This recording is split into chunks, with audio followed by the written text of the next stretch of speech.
Live. What's going on, everybody? It's your boy, Little Fat Mushy Toad, representing the WCIS. We can inspire someone. OPP only promote positivity. Shout out to Waterbed Health. Shout out to Uncle DV. Hopefully, everybody's feeling good. Mackenzie is in the building. What up, Mackenzie? Oh my goodness, it's so good to see you. How have you been? Congratulations on all of your accomplishments.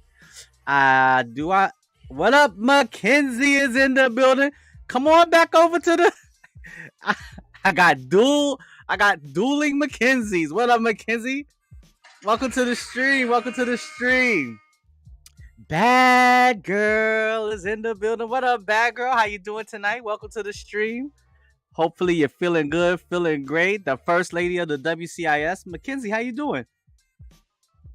Hopefully you feeling wonderful. My man, diamonds are forever, and so is Rich Hunter. Oh, woo! What up, Rich Hunter? What's going on, my brother? Welcome to the stream. Welcome to the stream. How's everybody doing tonight? I'm doing great, Mackenzie. I am doing great, and I'm happy that you're here. I'm not trying to put your business out there, but you recently, or you're married, correct? Did you get married? We got to give you a congratulations if you got married. That's the only reason I'm asking. I ain't trying to put your business out here in these streets. But I want to give you the proper congratulations if you are now a married woman. Shout out to my man Donald, a.k.a. Rich Hunter. Shout out to a Badgurl Sniper in the building with me. All right. Yes, sir. 2 years. Congratulations. Yes, that is wonderful, Mackenzie. God bless you. I am so happy to hear that. Welcome to the show. If you want to, what you really need to do is come on over to the YouTube and subscribe to the channel and come and join the conversation over there. I see you on Facebook right now. All you have to do is go to YouTube, type in WCIS1, and come join the community. All right, we need you back over there because we got a good topic that we're talking about tonight. Look, it's scrolling slowly, scrolling across the river. It's scrolling right there. We talking about it's 50-50 in relationships. Is that a fair or reasonable expectation to really believe that a relationship can really be 50-50? And also tonight we're going to be talking about all right, shout out to Mackenzie over on the YouTube. Mackenzie, make sure you hit the thumbs up. Make sure you hit the notification bell so you can see when we're going live. All right, let me turn my notifications off on my phone. All right, I want to be locked in. I want to really be focused tonight. We got some good topics to talk about. So yeah, we're talking about 50-50 in relationships. And we're also talking about, and mind you, Mackenzie, Badgurl, Rich Hunter, y'all can also come and jump onto the show with me now. The show is not about me just sitting here running my mouth. Now we have the ability to bring people on to the show. So if you want to come join the show, feel free. Don't be shy. I will walk you through it. I will hold your hand, all right? But tonight we're talking about 50-50 in relationships, and we're talking about your significant other having friends of the opposite sex. All right. So Badgurl, Rich Hunter, and Mackenzie, what do y'all think about that? Do you believe relationships can truly be 50-50 between men and women? Or whoever your partner is? It's 2023. And Happy New Year's to you also, Mackenzie. All right. And for everybody that's going to watch this, welcome to the WCIS. We can inspire someone. OPP only promote positivity. It's your boy, Little Fat Mushy Tove, the host with the ghost, the moderator of good behavior. Shout out to Waterbed Health, shout out to Uncle DV. And shout out to the WCIS community that's all about unity. We back, baby, we back. BX the Great One is in the building with your Rudy Poo Candy Ass. What up, BX the Great One? How you doing, my brother? Welcome to the stream. Welcome to the stream. Hopefully you're feeling great. Y'all let me know how's the microphone sounding. We sounding good. We sounding crispy. We sounding clear. Everything sounding good. We're going to get into a good conversation tonight. Anybody that want to jump onto the show, here we go. I'm going to put the link out here for y'all. All right. Let me add the link. I want everybody to jump in with me and talk to me about this topic that we're going to get into tonight. All right. Let me put the link in the comment section. All right. Everybody, congratulations to Mackenzie.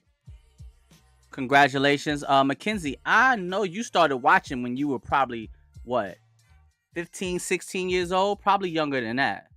I'm not sure exactly how old you are. But, yeah. For you to be married at such a young age, God bless you. God bless you for that. For real. All right. 15 years old. Wow. So you got to be about 20, 23, 22 now? Wow, Mackenzie. I remember we were singing on Ustream. You remember the song? Let me see if you remember the song, all right? My man Donald Rich said, all right, Donald Rich, let me tell y'all. If y'all want to hear some want to read some jewels, Donald is about to drop a jewel on y'all. I ain't even read the comment yet, and I already know it's a jewel. You know why I know it's a jewel? Because the comment is hella long. 22 on January 26th. God bless you, Mackenzie. All right, let's see what my man Donald. Damn, this message is so large it is blocking me out. Hold on. All right, hold on. Let's see. It's sometimes 50-50, sometimes 70-30, sometimes 20-80. It's a partnership, give and take, but it's all got to be 100% effort. And if the person is your person, it ain't no effort. Just my take from being in one type of relationship to one that is completely different. All right. Yes. All right. Mackenzie, you got to come on the show. We got to finally do that duet. let me warm up the golden pipes. And I will keep you warm through the shadows of the night. That's enough. All right, that's enough. I can't be giving away all this talent. Yeah, you got to jump on the stream, Mackenzie. You owe me. You said when you get on America's Got Talent or whatever show was popular, American Idol, you're going to sing that song. I love you, baby. Not like I love my guitar. Laura Guitar's in the building. What up, Laura Guitar? How you doing? Welcome to the stream. First topic tonight, we talking about 50-50 in relationships. Is it a realistic expectation to really expect relationships to be 50-50? What's your take on that? And also, we're going to talk about tonight your significant other, present or past or future, being friends with the opposite sex. What do y'all feel about that? All right. That's what we're talking about tonight. All right.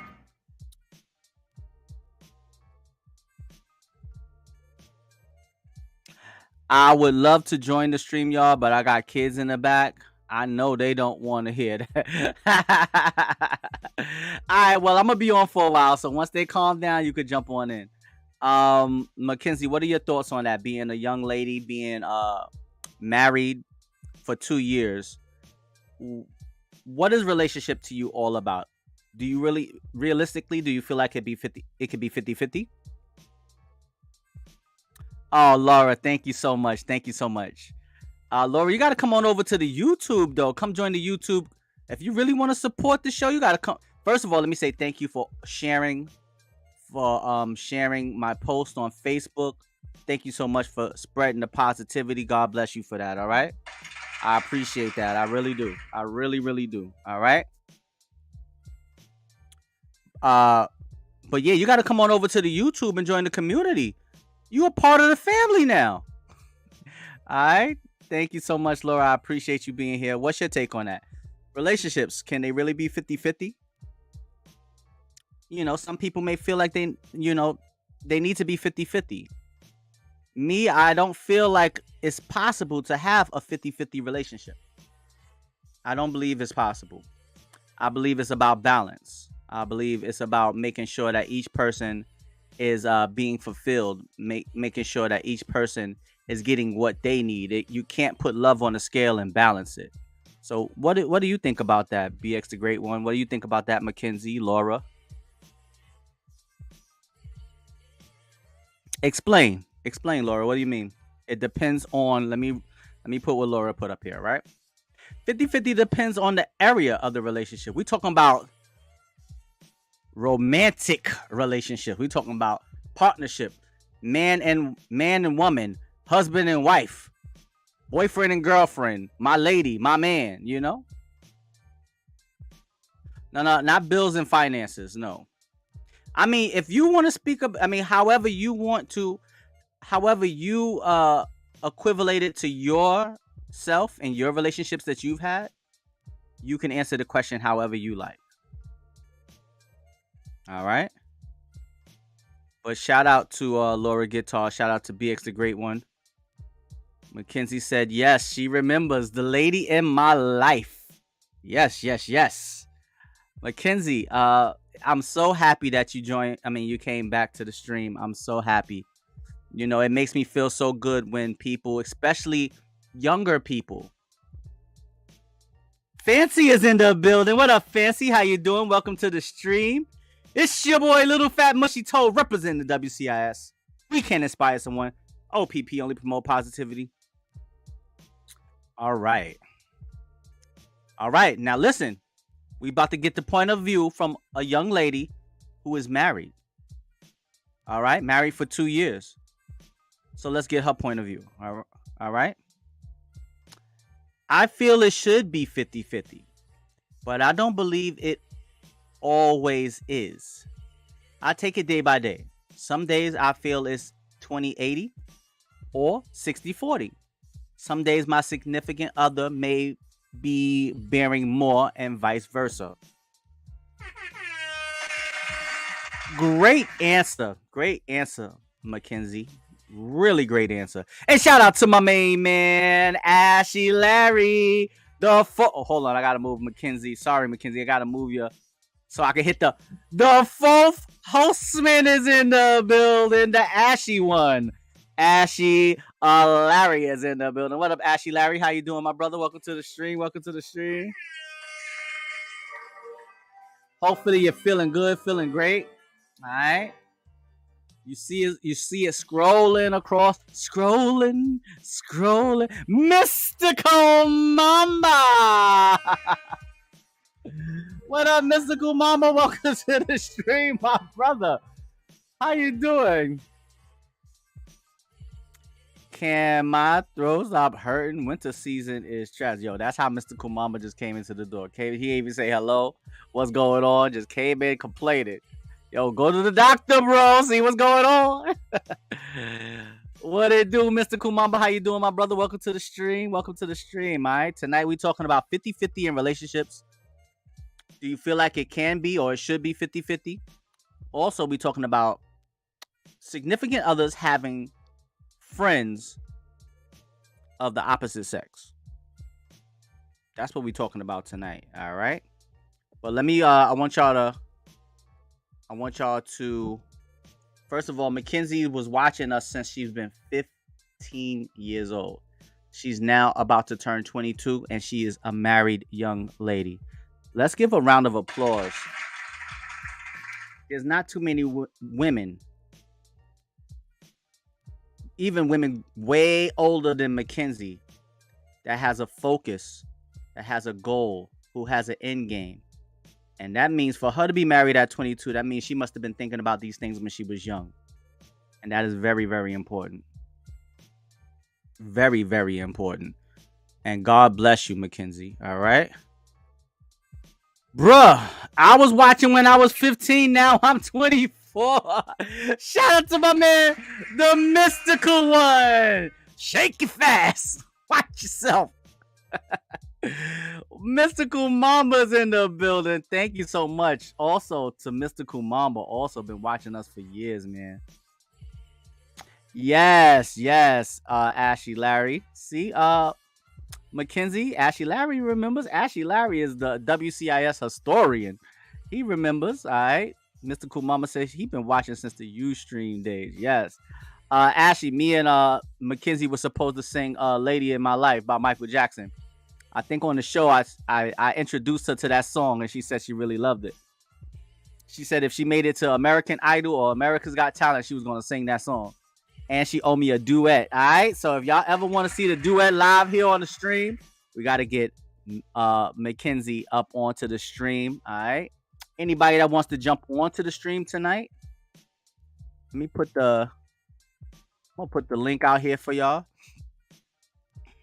All right. Anybody want to join me tonight?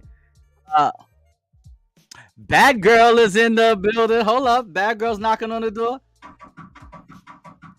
Come and knock on my door. I've been waiting for you. Badgurl is in the building. All right. Let's bring Badgurl on in. Hey. What up, Badgurl? How you doing? Welcome to the stream. Doing good. Oh, yes. Now, see, that's the energy. See, I could hear a difference already, Badgurl. I know you must have had a good day today. Or you're a great actress, because I could feel the energy through your voice. You must be in a good mood. And I'm so happy to hear that. Welcome to the stream. I am in a good mood.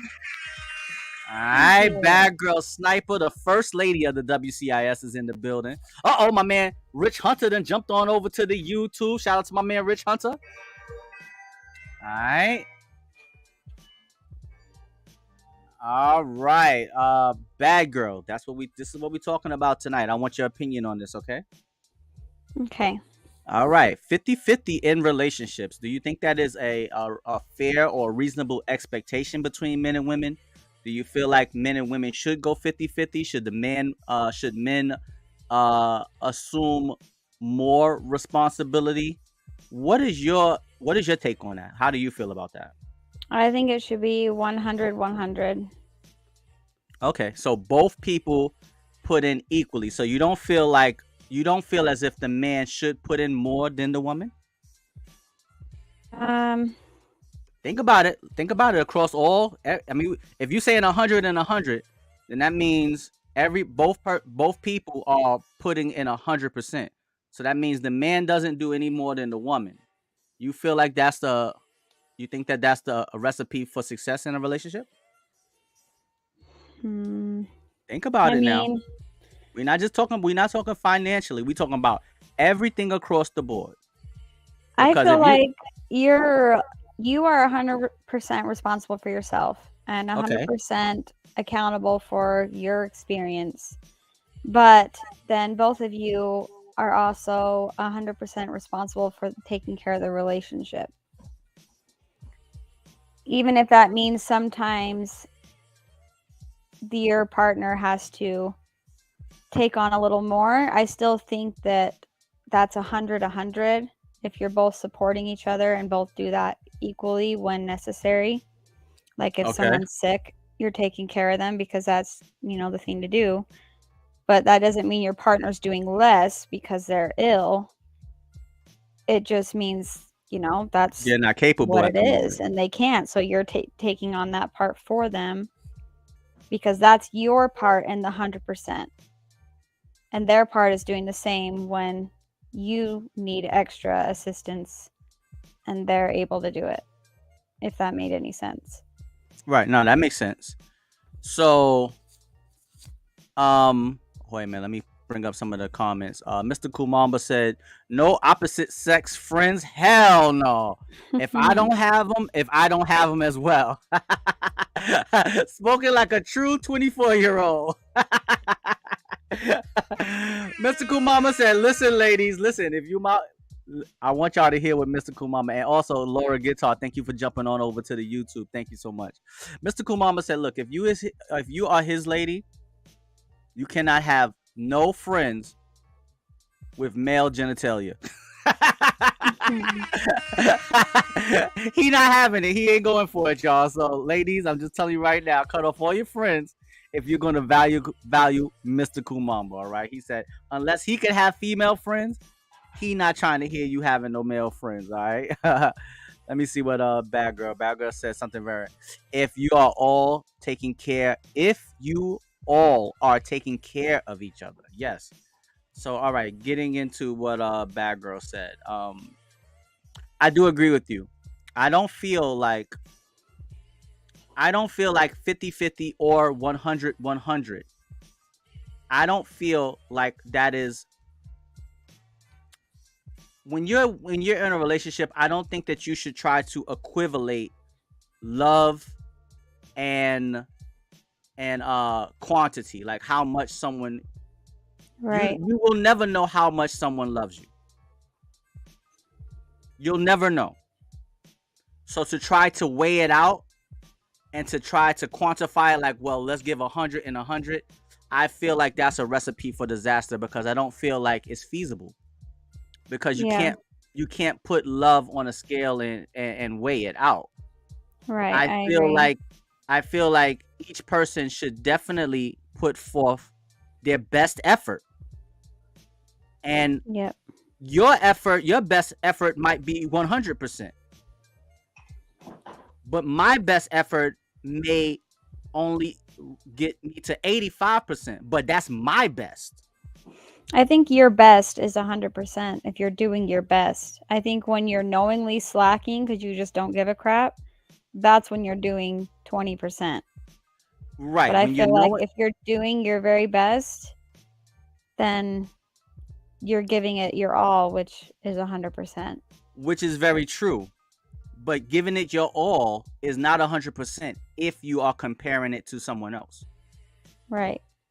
That's the true. that's the problem. Your 100% compared to my 100%, if I'm gauging it and I'm trying to quantify it, to me it may feel like it's falling short, because my 100%, my 85% may not equivalent to your 100%, but it's my 85 is my 100. Yeah. So that's why I say, when you putting love on a scale, I feel like that's where it starts to get dicey. I think the most important thing is to make sure that you believe and you feel, because you'll never know. You believe and you feel, and your partner is showing you that they're putting forth the utmost effort. Shout out to my man Phoenix Sun. I remember have called you fuck son. What up, bro? Welcome to the stream. What up, my brother? Welcome to the stream, bro. We talking about 50-50 in relationships, and we're also talking about, if you are in a relationship or were in a relationship, your partner being friends with the opposite sex. All right, let me see what my man Ashley Larry had to say. All right. If one is taking the burden of responsibility in a relationship, that can sometimes fester into loathing the other person over a period of time. That's very true also.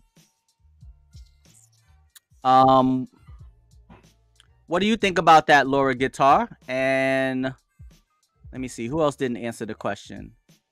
I don't think Mystical. What do you think about that, Mystical? All right.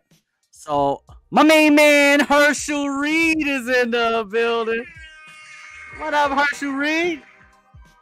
Welcome to the stream, my brother. Welcome to the stream. How you doing tonight, man? You know, I'm on here early tonight. I'm in a good mood. Badgurl Sniper is here with me.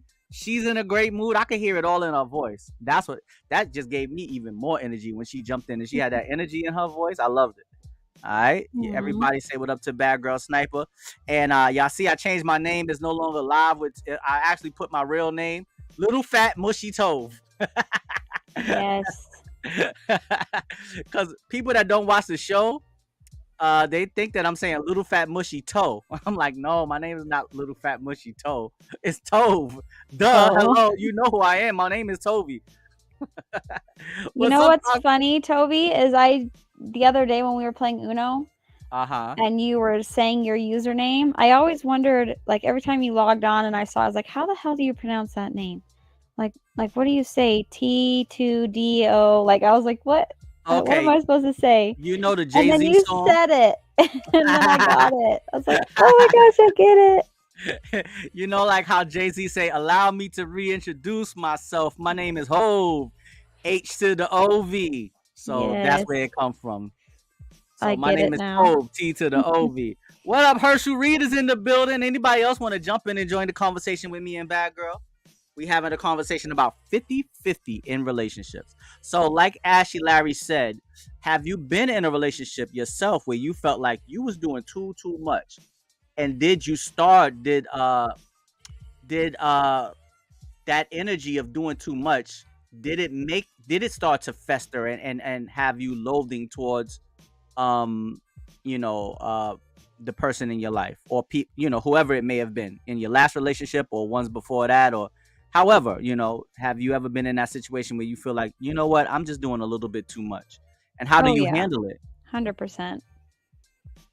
How did you handle it? Not well. Shout out to transparency. She said that with no hesitation, y'all. All right. So explain. I missed that request Sunday. Oh man, Herschel, I did send you one too, bro. We'll be back on YouTube. We'll be back on Uno this Sunday, and I don't think Badgurl was on here since we played Uno, but yeah, Badgurl was the big winner on Uno when we played Sunday. She was the only one that did not get rotated. Yes, that was The fun. rest of Yeah, us, look we at all that, got Mike. rotated except for Badgurl. I think she won just about every time except for when we got jumped. I think so. I don't remember though. We definitely got jumped though. Yep, too much festered equals see ya. All right. So Laura said, "Yo, if she's doing too much, hasta la vista, baby. She's out of there." All right, so back to your Toad, what to do? I'm growing up and I don't want to grow up. Life is moving too fast. Mr. Kumamba, growing up and getting older is a blessing, my brother. You got to understand Yeah. how many people did not wake up today. How many people did not make it to see 2023? Growing up is a part of life, but trust me, take your time, enjoy each day, and don't get caught up. I mean, at your age, I know there's a lot of things going on in the world right now and on social media, but take time to enjoy your life. Don't be in a rush to grow up. Always remain mature, but don't be in a rush to grow up. Enjoy your childhood, enjoy your youth, but also enjoy getting older. It's God's greatest blessing that he can give you, because there's only one alternative to getting older, and I know you don't want that. All right?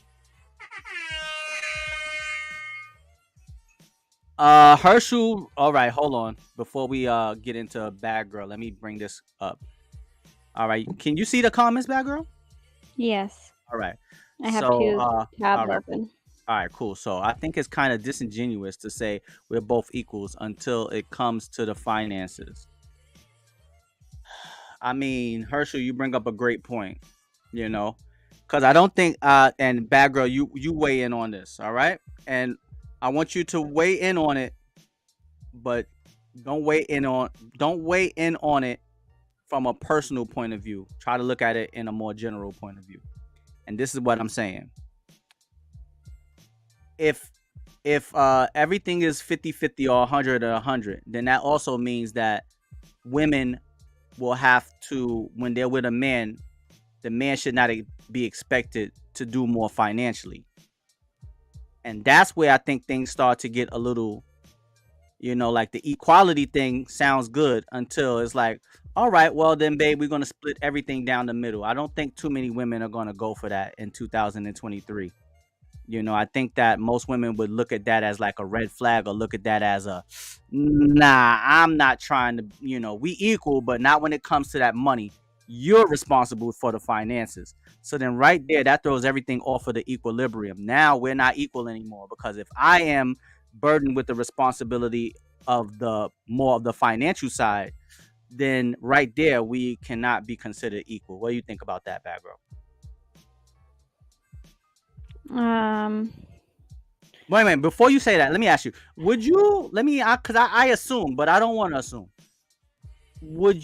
Could you see yourself in a long-term relationship with a man that's like, look, I'm not paying no more than you. Like, we put everything we do financially. I'm saying financially also. Let's say strictly financially. Look, you got to reach in your pocket just like me. Could you see yourself with a man like that? Long term? Yes, but it depends on the situation. Like, if we have kids, then I want to be taking care of the kids. Obviously, I'll have some kind of education, which I do, so that if there's ever a need that I have to step up financially, I can do that. Okay. But if we're having kids, it's either they stay home with me, or you pay $2,000 a month for daycare. Right. And so I think it just depends. With financial, I don't know. I'm kind of old school and old fashioned, and I think, I want to be, for my situation, stay at home mom, but have like a side job. Like I teach yoga, so I could do that on the side. And Right. bring in a little bit. Okay. To help out. And I don't see anything wrong with that. But taking care of the kids is a job, for sure. It is. But do you think, I think that you're answering it from your point of view, but do you think most women would agree with you? I don't know. What do you think? No, not nowadays. I don't think most women would agree with you either. Yeah. I don't think most women would agree with you. I think that women now are earning money, and they have become, they have a strong foot in the, the world of business, and they they done kicked down the door. Women are out there earning their money. In the black community, the women are out earning the men. Shout out to all the women out here out earning the men, Yeah. So I think that most women by nature want to be with a man that can provide for them more than what they could provide for themselves. Now, maybe you see things differently, but I don't think most women would be happy with a man saying, look, we splitting everything right down the middle. Don't ask me for one more penny than what you're willing to give up yourself. I don't think too many women going to go for that.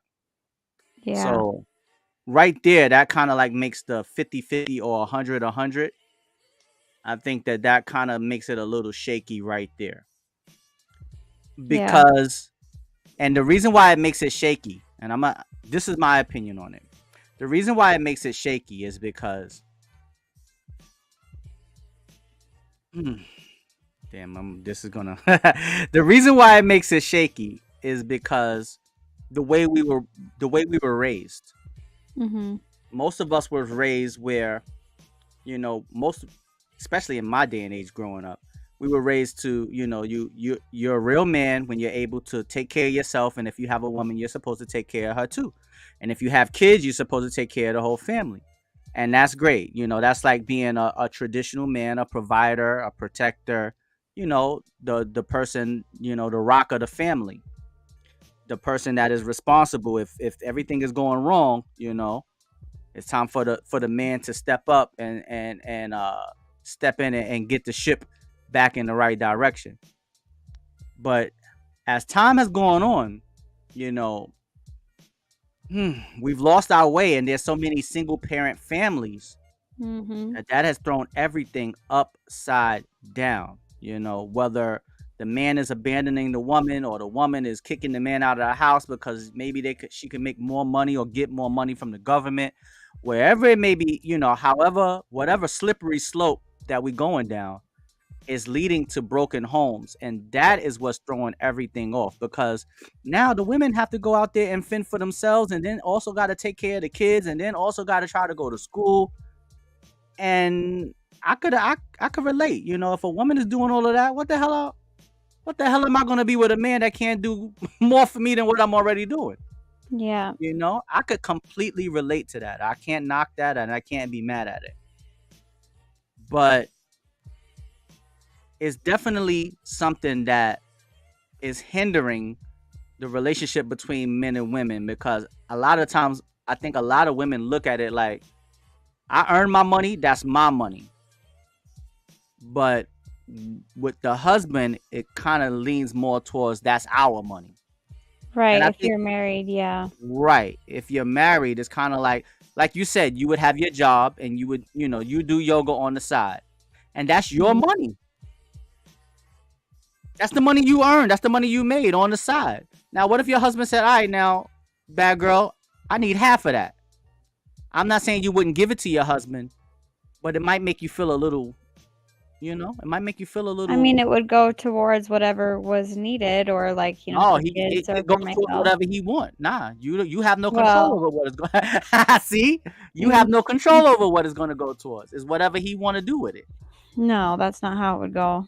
Exactly. But when you flip it around, there's a lot of women who take men money and do whatever they want with it. That's not me either. No, I'm not saying you. Yeah, I know. I'm just But you saying, know, yeah, I don't agree with that either. right. So that's where I feel like that's where the problem starts to creep in right there to me. That's what I think. I think Yeah. it's fine and it's all good and fine for everybody to put in 50-50 emotionally and in the relationship. But once you start to get into finances, that's when the waters start to get a little choppy. All right, let me see what Phoenix Sun said here. I just can't be a cheapskate person that cooks lasagna in the dishwater or sauce. Hold on, bro. Wait a minute. Let me see if I read that right. I just can't be a cheapskate person that cooks lasagna in the dishwasher or sorts. What person cooks lasagna in the dishwasher, bro? don't go, don't go eat at Fuck Son House. Oh my gosh. I'm just playing with you, bro. Yeah, but I think that's where it starts to get a little dicey is with the finance. But that's because honestly, you have to be in it 100%. And what's mine is yours, and what's yours is mine, and that's what true love is all about. If you get, especially if you're talking about marriage, Yeah, I marriage agree. is You're married. right. We're not talking about. I mean, relationships.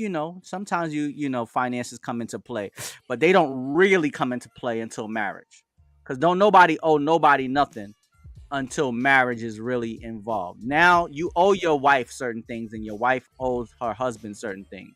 Boyfriend and girlfriend don't really owe anyone anything. All right, hold on. Let me see what my man Herschel. So, Tove, you're saying that I should have to go out and work myself into an early grave, while my partner gets to pick and choose if she wants to work and want a full voice in the relationship and where it goes. I don't think that whether you're married or whether you're single, you should ever work yourself into an early grave. That's number one. If you feel like you're working so hard that you're working yourself into an early grave, then you got to stop working so hard, because ain't no job or no amount of money worth that. That's the first thing. Second thing, I feel like if I'm talking about with your wife, yeah, I think you need to get out and do what you need to do, because if she's going to be a traditional wife to you, then you need to be a traditional husband to her. And traditionally, the man is the breadwinner. The woman may be able to add and help, but she is not she might be responsible for 20 to 30% of what the bills are underneath that household, underneath that roof. Herschel is speaking from a traditional point of view. Traditionally, the man is the head of household and makes the decisions. Right. No. No? Wait a minute. Hold up. What up? Anthony is in the building. Okay, Badgurl. Not for me. I'm not marrying a dude that feels that he gets to make the decisions. It's equal. We make them together, and we both put equal effort in to whatever the relationship or marriage needs. And you can both equally work just as hard. Just because one of you is working hard and not getting a paycheck for it doesn't make what you're doing less hard than what your partner's doing. For instance, being a stay-at-home parent is what I'm referring to. Right. Holding down the house. Now, if you're just going out and spending your man's money or all the hard-earned money on your nails and your hair and you're doing absolutely nothing, well, then, yeah, he has a right to be a little annoyed. But as far as the decisions, I don't know. So I think that's equal.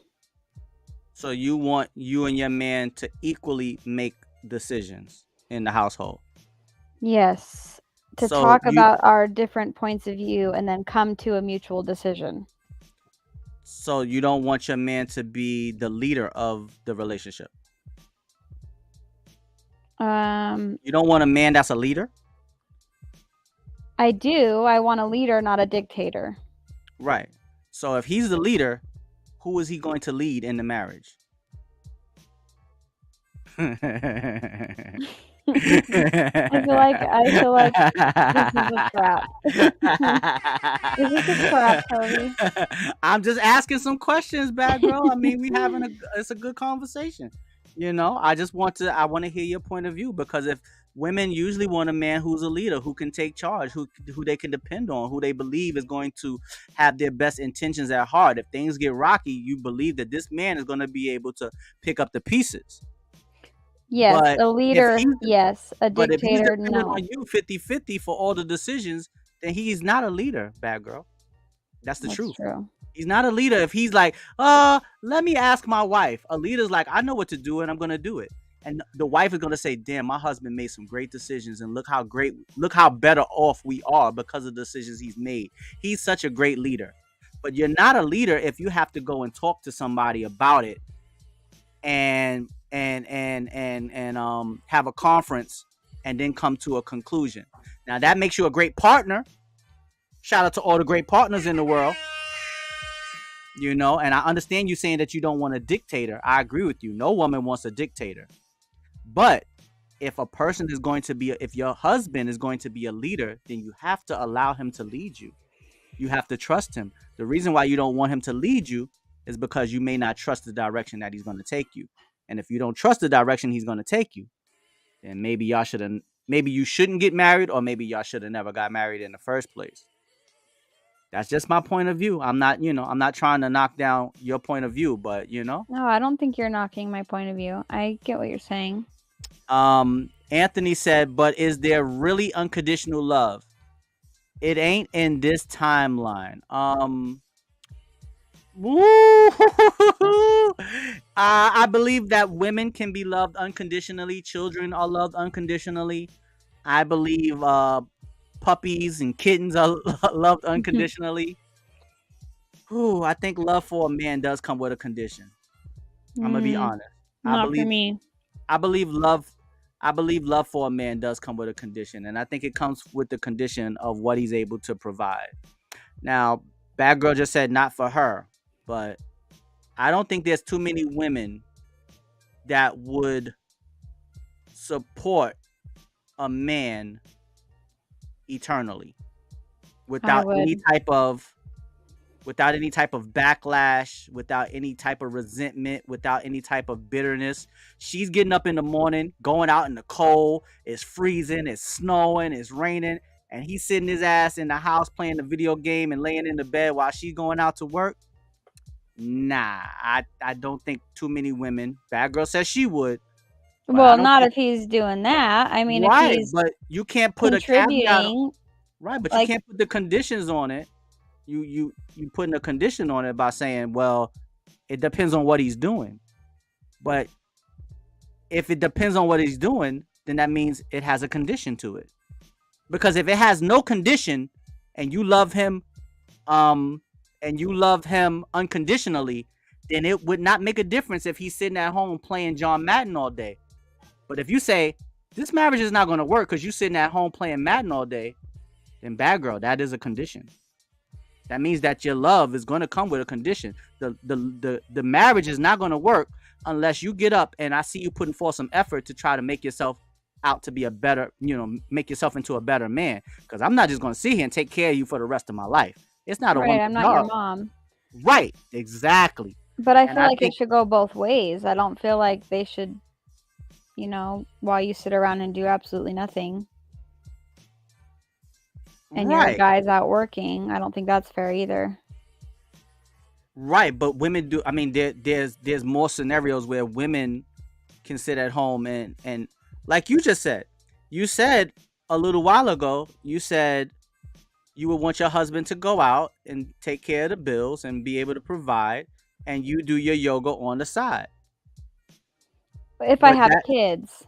If you have kids. Now, I'm not saying being a stay-at-home mother That's a job, and it's one of the most important jobs a woman can have.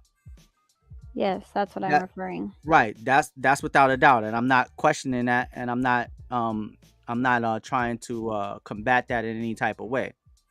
But what I'm saying is, if he is not providing for you the way you feel like you needed to be provided for, eventually you're going to start to feel some type of resentment towards him, because now you're going to feel like you have a son instead of a husband.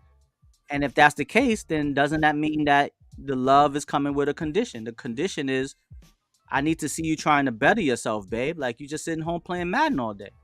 Well, then just love me unconditionally, bad girl. I mean, what? Don't you love me unconditionally? Yeah, I Yeah, see what you're no. saying. Like, it does come with a condition.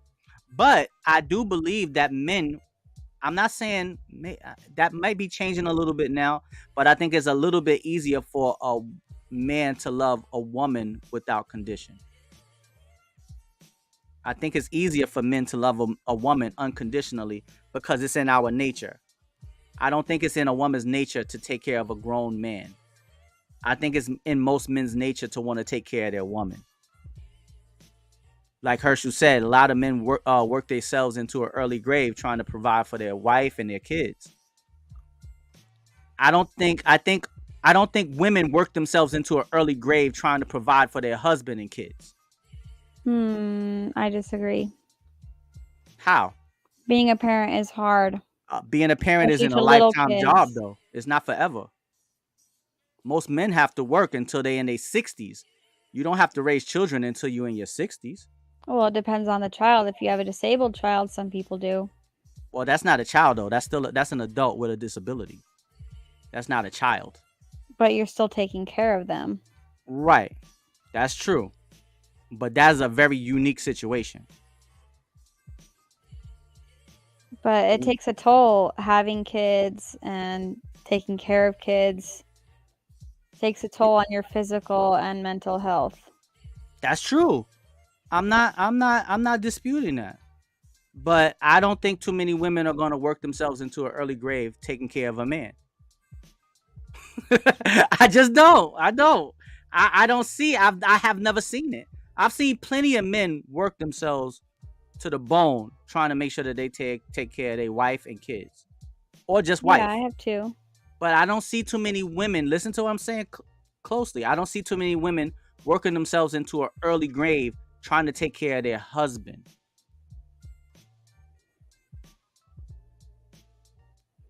I mean, I guess it's who's the stay-at-home parent, I guess. There's some people that are stay-at-home dads and they take care of the kids and the moms go out and work. I mean, I don't know. It just depends on the relationship, I guess. That's true. That's very true. But I think that's few and far between. Yeah. I think that's few and far between for the man that's staying at home with the kids and the woman out busting her ass every day. I think eventually yeah, I agree with you on that one, Anthony. I do. In that scenario, I see divorce coming if the woman is out busting her ass every day and he's sitting at home with the kids. Even that, I don't think a woman would let that fly but for so long. I don't. There are some great women out there that will, let that scenario go like that. Come on, you got Some women are working women and they like to go out and work. They prefer to work. I know a couple moms who prefer to work and have dad watch the kids. It's rare, but I do know a couple people who do it that way.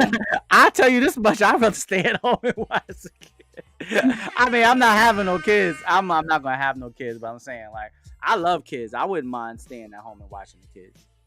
But then there's also something in me would feel like, damn, I need to get out and have a toddler and then talk. Because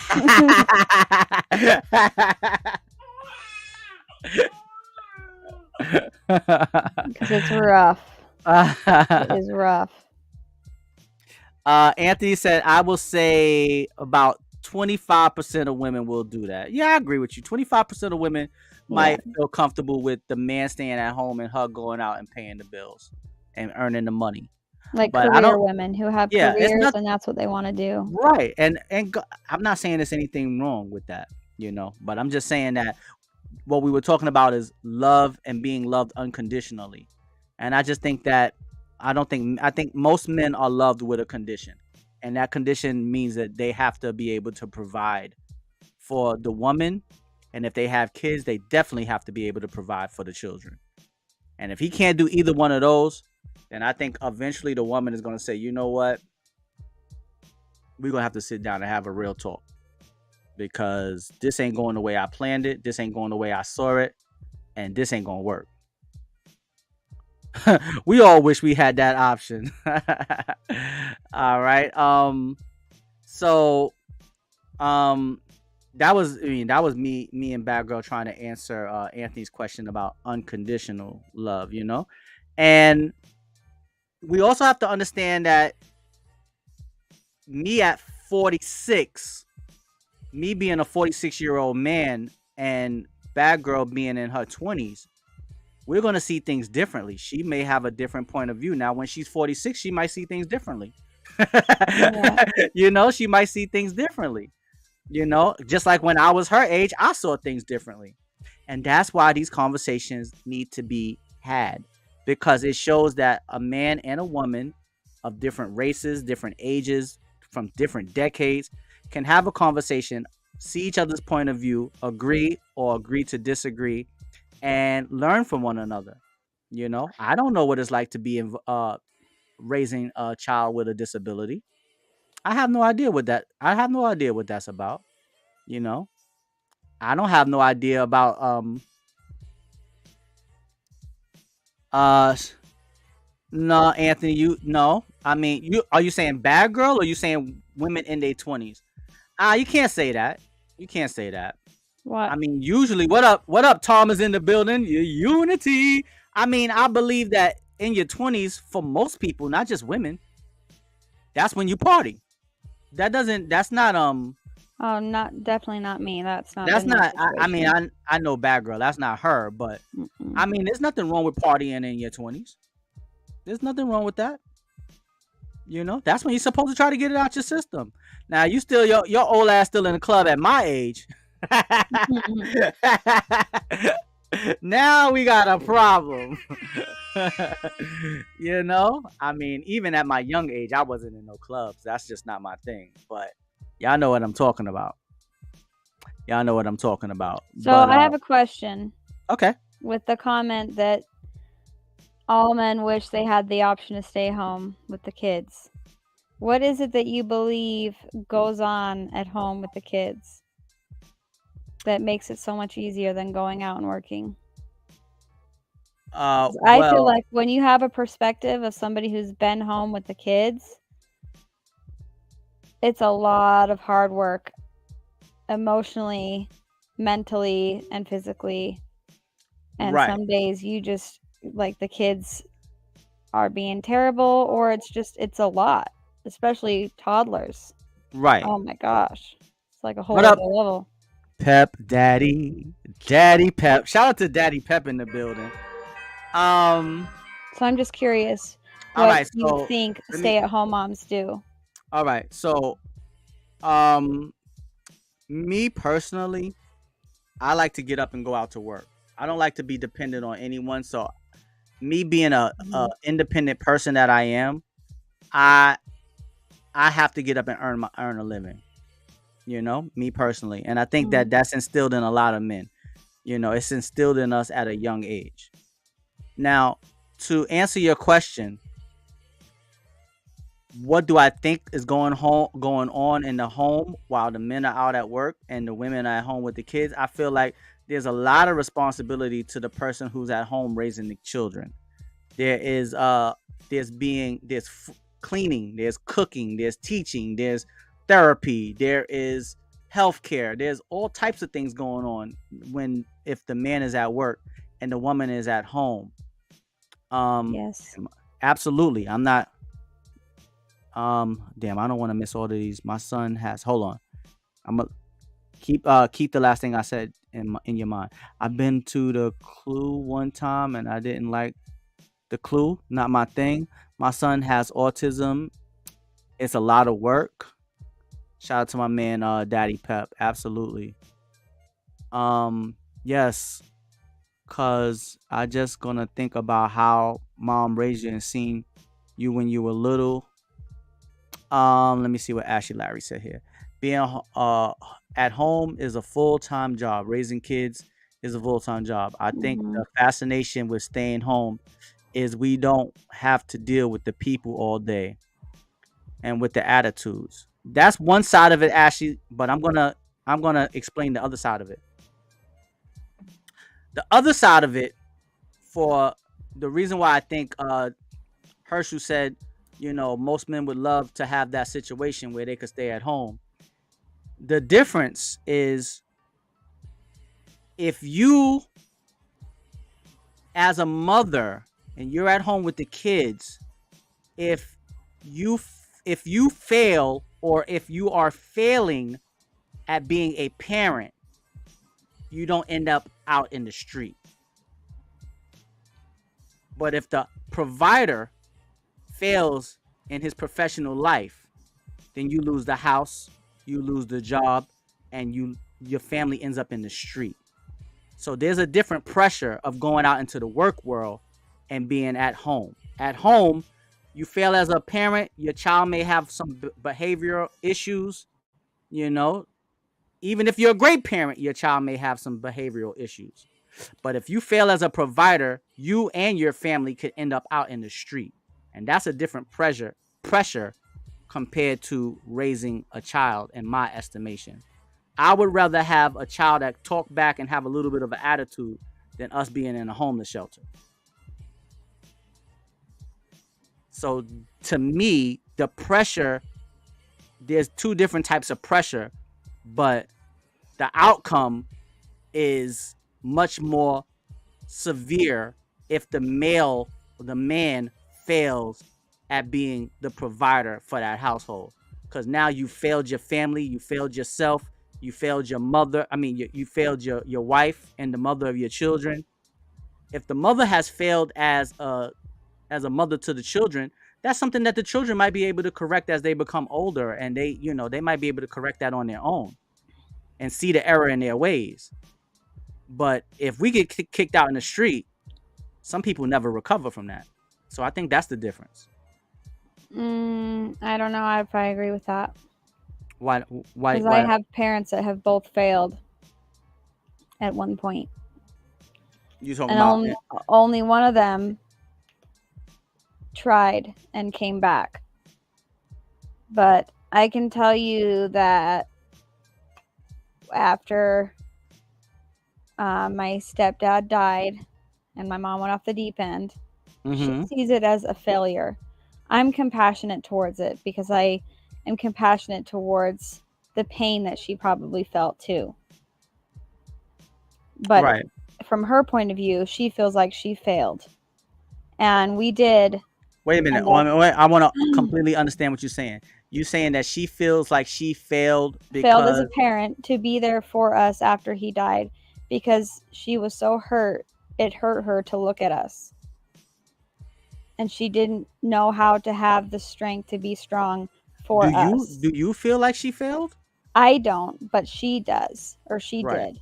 Okay. And we went through a lot because of the choices she made, because she just felt like she couldn't do it. So she didn't for a few years.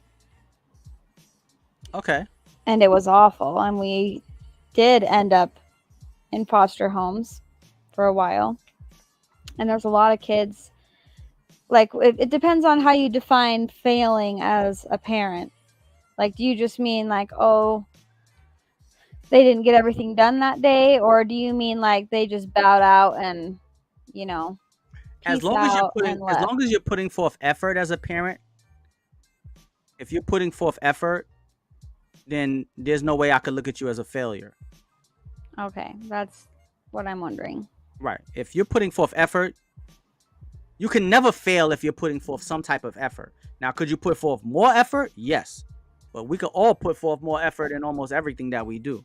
As long as you're putting forth some type of effort, I would never say that you are a failure. Now, just because you're putting forth effort does not make you a success. Because are you putting your best effort forward? Now, that's the question. That's the difference between success and mediocrity. So if you're putting forth a good effort as a parent, father or mother, then there's no way I would ever look at you as a failure. Absolutely not. You can't fail if you're putting forth some type of effort. But you have the pressure of knowing you're raising children that you have to raise to be good, decent humans to go out into the world. Right. And make something of themselves. It's the pressure of taking care of those children, making sure you get them to the doctor when they're sick. I mean, how many times have parents thought that it was just a cold and then they wake up and their baby's dead? So you have the pressure of keeping your kids alive, keeping them healthy, make sure they're eating right or eating at all. Like my sister-in-law really struggles with my nephew because he just doesn't like to eat any food except for chips and his vitamin drinks because he's so picky. So she feels like she's failing as a mother all the time because she wants him to eat all these great things. But every kid is different. And so it's not like there's this general idea of being a parent because kids are so different. But there is a pressure. How am I going to take care of this kid? How am I going to have the energy to get up today and deal with a toddler who's wanting my attention all the time? Like there's so much pressure being a parent. That's you have true. to get this kid to be able to function in the world. I get you 100%, Badgurl. And in a certain time frame, you are absolutely right. But being a parent to a child is temporary. Making sure that you can take care of yourself financially is forever or until retirement, which is like 67 years old. Most men or women are not raising little kids until they're 67 years old. That's a very, very rare scenario where a elderly person, because at 67 you're elderly, you're not raising toddlers, you're not raising 8-year-olds unless you're a grandparent. Now that's different. Now you took on the responsibility of another person's child. That was your choice. I'm talking about your own children. Most people in their 60s and 70s are not raising their own children, and those children are toddlers. So the time frame that you're saying that you need to focus on your children, that is for a time frame. That's temporary. Once they hit about 14, 15, 16, you don't have to look after them the same way you did when they were 6, 7, and 8. So you're talking about a time frame where when it comes to making sure that you can take care of your wife, that's for the longevity of your relationship, of your marriage, until death do you part. So that's a different pressure. The pressure that you're saying isn't until eternity. It's not forever. But if you get married, that's supposed to be forever. So that means you're responsible for her forever. You're not responsible for your children forever. Hold on 1 second, Tove. My sister called me really quick. No problem. What up? Rosa's in the building.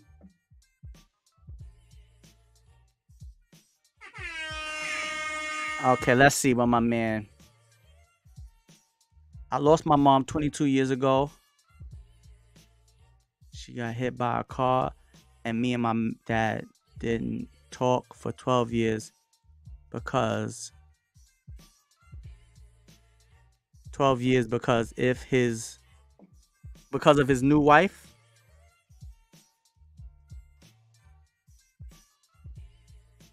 She can't give in to the kids' wants and make sure the kids get what she wants. She is the adult. I'm so sorry to hear that, Pep Daddy. What's your mother's name so we can salute her here on the stream? What's your mother's name? And I hope that you've been able to heal from losing your mother. I lost the woman who raised me. I didn't lose my mother, but I lost the woman who raised me, and it definitely had an effect on me. So what's your mother's name? And I'm so sorry to hear that. And have you been able to, you said you and your father haven't spoken for 12 years. Is that still going on currently? Betty, rest in peace to Miss Betty. Everybody in the chat, we got to stick together and we got to help each other out, and we got to learn from each other. and have these type of conversations with each other, so we can see things from each other's points of views. Everybody has a story to tell. God bless you, Paul, and rest in peace to Miss Betty. Rest in peace to Miss Betty. It's a difficult thing to lose a loved one, but to lose your mother, that's something different completely. We talk every day now. That's wonderful.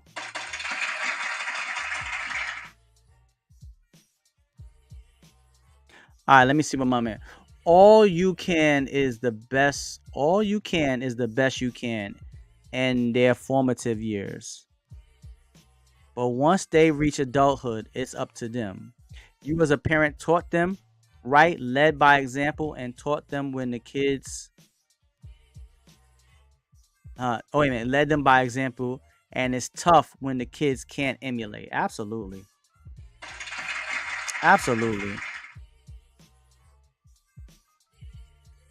The good parent. We also have to be more selective with who we choose to have children with too. Let's not skip over that. What up, Jersey Devils in the building? What up, Jersey? Welcome to the stream. Boy. We getting knee deep. we getting knee deep. Jersey, JDMD, Jersey MD is in the building. Welcome to the stream. Hopefully you're feeling good, feeling great. God bless you. Yeah, so you see it's scrolling. Oh, wait a minute, everybody's watching. Make sure you hit that thumbs up button. All right, hit the thumbs up button. Make sure you hit the notification bell, and make sure you subscribe to the channel. All right, you want to support the channel, make sure you hit the thumbs up. All right, make sure you tell somebody, share the video, share the conversation, share the positivity. All right, WCIS, we can inspire someone. OPP, only promote positivity. Shout out to Waterbed Hef, shout out to Uncle DV. It's your boy Little Fat Mushy Tove. And tonight we talking about 50-50 in relationships and friends with the opposite sex. Alright.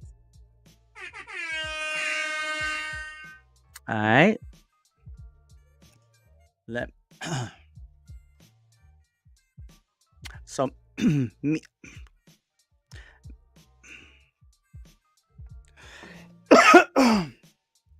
excuse me. So me and Badgurl we're just talking about let me put the link in the comment section. We were just talking about we was talking about a plethora of things. Sheesh, so many things we just got into. But we was talking about if it's suitable for hold on, something stuck in my throat. If I believe the children are the future, teach them well and let them lead the way. That boy good. He good. Yeah, good and durable. We were talking about men staying at home and taking care of the kids compared to teach them well and let them lead the way. Keep it going in the comment section. Show them all the beauty day. Men staying at home taking care of the kids compared, what are some of the differences? She asked, what do you think? She's asked, what do men think women are doing when they're at home taking care of the kids while the man is out working? That's what we were just talking about a few minutes ago. All right. So now she's on the phone with her sister, so she'll be back in a minute. That boy good. He good. All right. So Badgurl, let me know when you back, and I'll add you back to the screen. All right. You go ahead and take care of your business. So yeah, what do you think, Jersey, about 50-50 in relationships? Do you think that's a realistic expectation? Yeah, good and terrible. Is that a realistic expectation? I mean, we had this conversation on another stream, but I wanted to go a little bit more in depth with it. Then also the second question is friends, when you're in a relationship, friends with the opposite sex. Um I've had so many. Okay, Daddy Pep is in the building. Alright. Pep Daddy. Daddy Pep. Alright, there we go. That's the name we all know and love and we remember. Alright.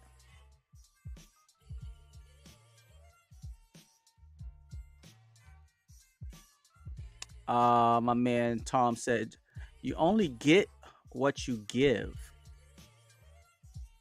Shout out to Daddy Pep. We was also giving a rest in peace to Miss Betty. Rest in peace to yeah, Jersey should have some interesting things on this. She's a prime example of a woman out here making a serious way for herself. Absolutely. Shout out to all the my man Ashley just hit the target. All right. But yeah, but now the question Ashley would be, would she feel comfortable with the guy just like staying at home? Like, yo, babe, I'm chilling. Like, I ain't doing nothing. Go out there and get it. You said you're gonna get it, go get it. Nah, I don't think no woman gonna tolerate that butt for so long. You know, that love comes with a condition. It comes with a condition. Jasmine is in the building. What up, Jasmine? Welcome to the stream. How you doing? Yo, you jumping on the stream tonight? What's going on? Don't be afraid. Don't be afraid. If I were a woman in her shoes, hell no. If I was a woman, hell no. Your black ass gonna get up and go to work. You ain't gonna be laying up under me. Hell no. Hell no. Ain't no way in the world. No way. What's going on, Jasmine? How you doing? What do you feel about 50-50 in relationships? You know, do you feel like relationships should be 50-50? Should the man carry more of the weight? Should the woman? Should it be equal? What do you think about that? All right. What's your thoughts on it? All right. But yeah, ain't no way in the world. If I was a woman, I ain't letting no dude just lay around and do nothing all day while I'm out working. Hell no. That ain't happening. I'm telling you right now, that's not gonna happen. You gotta get up, get out there and do something. You have to. You gotta go out there and do something. Absolutely. There's no way I'm gonna be sitting there. Okay, my man Tom said, never let pride get in the way of providing, whether it's a stay-at-home dad or a woman that has a job making good money. There should be a defined role. We all have our gifts we bring to the table. Yeah, I could tell you this much. If I was a woman, I don't care what gift a man. If I was a woman, I don't care what gift the man is bringing to the table. He ain't staying at home playing Madden all day while I'm going to work. That ain't happening. That's not happening. Ain't that much love in the world. That's not happening. Now, as a man, I wouldn't have a problem with a woman doing that. But as I was a woman, nah, no way. Ain't no way. He got to get up and be doing something. I don't care how many gifts he got. He got to get out. He got to get out here and do something. If I was a woman. Now, me being a man, I don't feel that way about a woman. But if I was a woman, oh yeah, he got to get up. And that goes back to what I was saying. I believe that the love towards men come with a condition. I think it does. I believe that. I truly believe it. Not for all. There are exceptional women who will love a man unconditionally, but I don't know how long that can. I don't know how long that could last.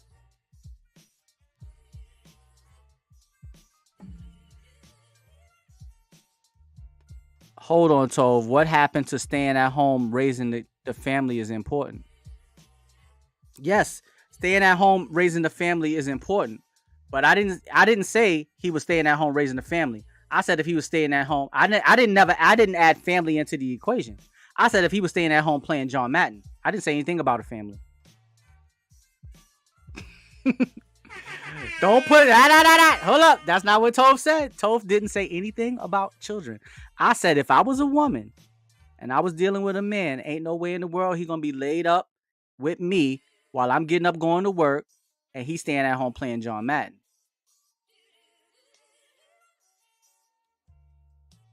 Why is it? It is less important if he's at home playing John Madden, not doing nothing. Listen to what I said. I said at home playing John Madden, just laid up, chilling. Yeah, you got to do more than that.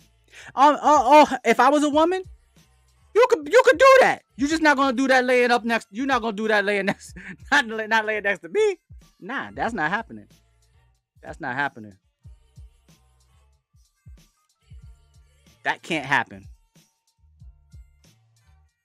It's not about which one is more important. It's about what I'm willing to tolerate. I'm talking about me personally. I wouldn't tolerate that. I see both sides of the coin, but today's society and the way inflation has gotten, not many people can afford to stay at home with the kids. That's very true also. Work boots all dusty.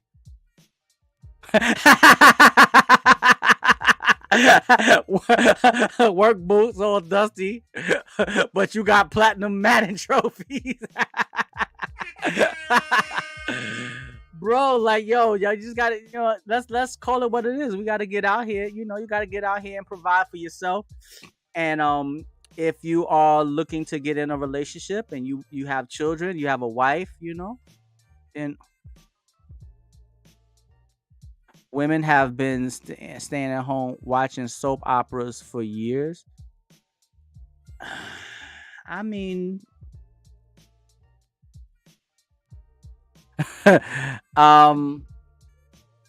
women have been at home what? If she's taking care of the household, that's fine. I don't have a problem with that.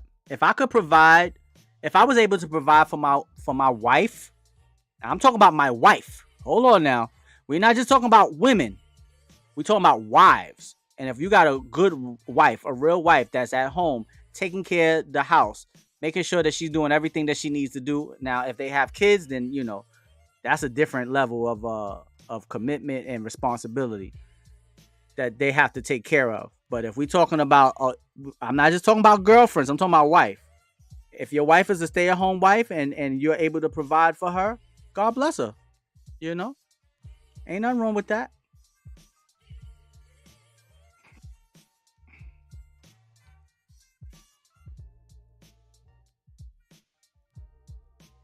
Yeah, that was the role most women played back in the day. But, like marriage, and this is also has to do with, a lot of people are not,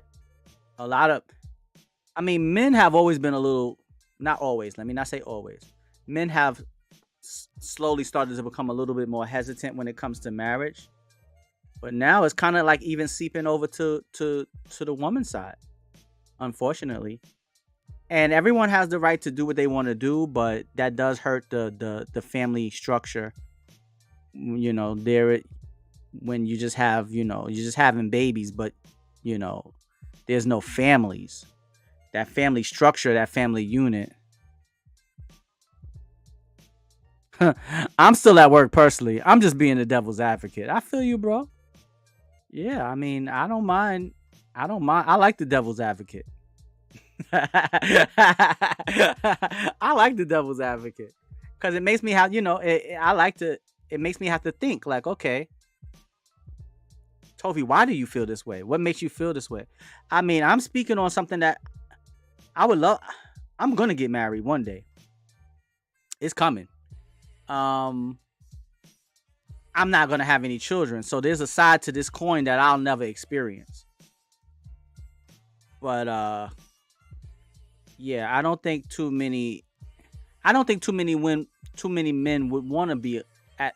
I think it sounds good in theory, but I think in most of us there's something innately in us that will tell us to get up and go to work.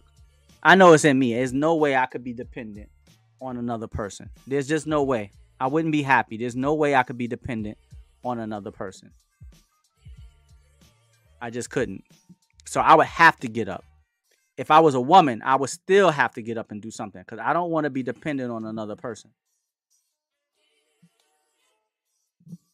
Of all the fellas in the, would you feel comfortable being dependent on another person? I know I wouldn't. It would eat me alive. Absolutely, it would. Ain't no way in the world I wouldn't be able to do it.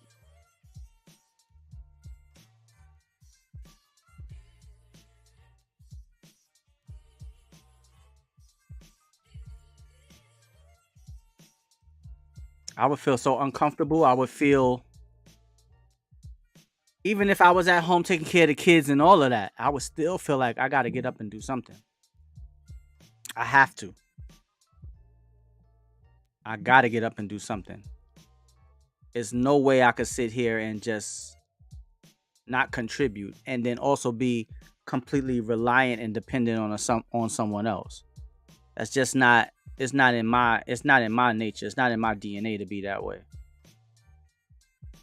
And if I choose to marry a woman, then I'm taking that responsibility of making sure that she's good too.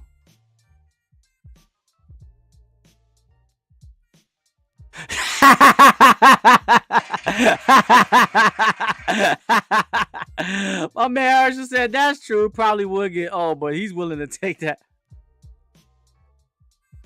Well, disabled, that's different. That's a very unique situation. I don't really want to get into that. That's a completely different situation. If you have a disability, that's different. Then you're not able-bodied. So yeah, you can stay home and unfortunately something has happened to you. You've been inflicted with some type of, you've been inflicted with something that leaves you unable to take care of yourself fully. Then yeah, stay at home and enjoy your life the best way you can. So yeah, that's a different situation.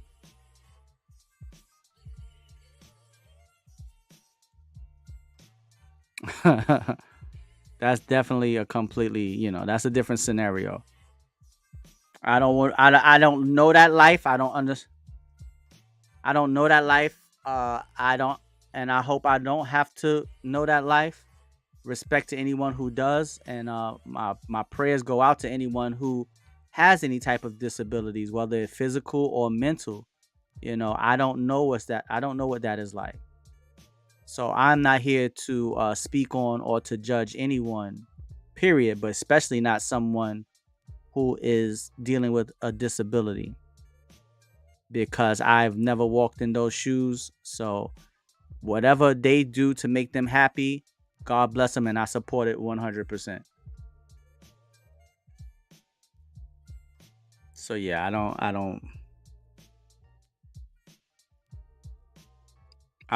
yeah, much respect, bro. Much respect. You know. All right, so now on to the next topic. What do y'all feel about your significant other being friends with the opposite sex? Ladies, fellas, your lady has a male best friend. I'm talking about real best friend. I'm talking about hanging out, going to each other's houses like real best friends supposed to do. How do y'all feel about that?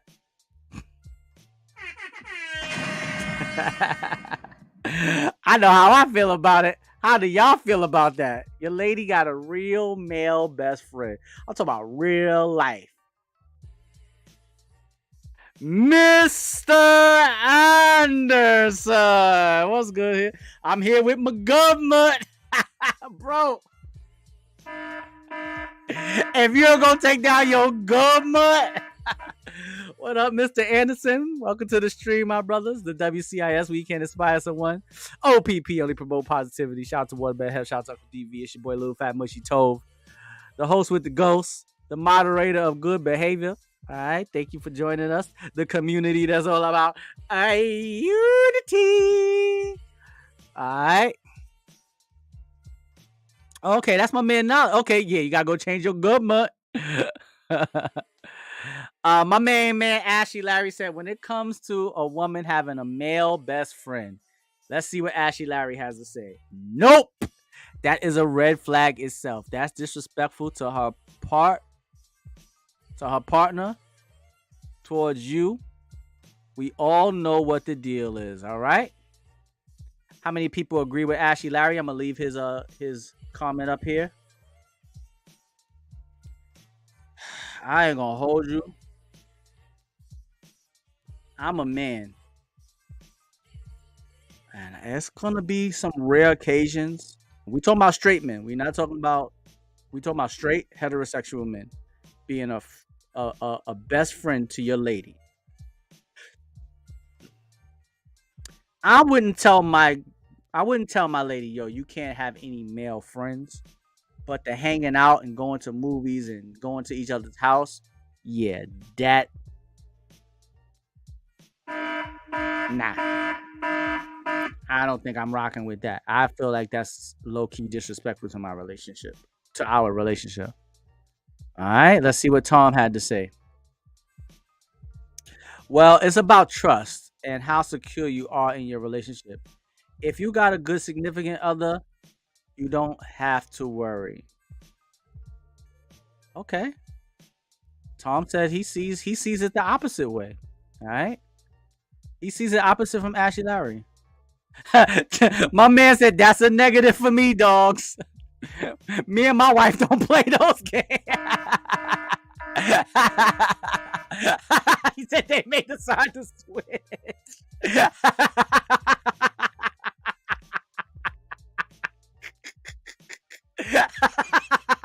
I agree with you, bro. They might try to switch.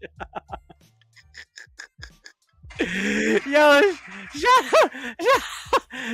out to my man now. They made a sign to switch it. Oh my goodness, that was funny. Oh man, that was funny. He said, me and my wife don't play that ish. They might decide to switch hit. Yeah, I agree with you, bro. Acquaintances, pen pals, maybe. But as for hanging out, going out together, one-on-one, nah. I mean, trust is trust, but you could trust your lady, but not gonna be experimenting with my wife. All right, homie, don't play that. My main man Knowledge gave the comment of the night right there.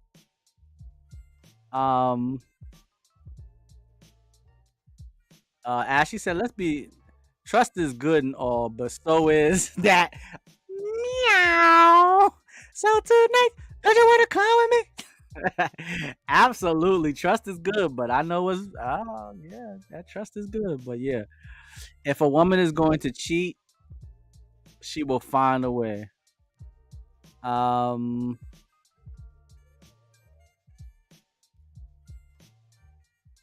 Let's see. Have your woman performing the letters of the alphabet with her legs. Oh hell no. Yeah, acquaintances, yeah, but I do agree with. At a certain point, you have to realize that if a person, I ain't gonna say a woman, if a person wants to cheat, they're gonna cheat. That is a conscious decision that they will make, and there's nothing anyone can do or say to stop it. But as a man, I also know what goes on in a man's mind, especially if your woman is attractive, and that man is alone with her. You know, we are men, so we know how men think. We know how most men think. So yeah, that's a no for me. That's a no for me too. A big no. All right. Hold on a second. My sound effects. I gotta charge my sound effects up. Hold on.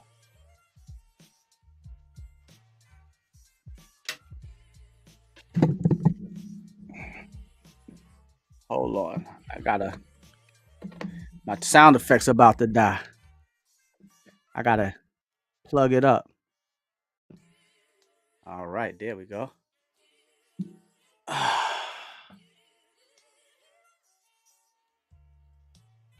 Okay, let's see.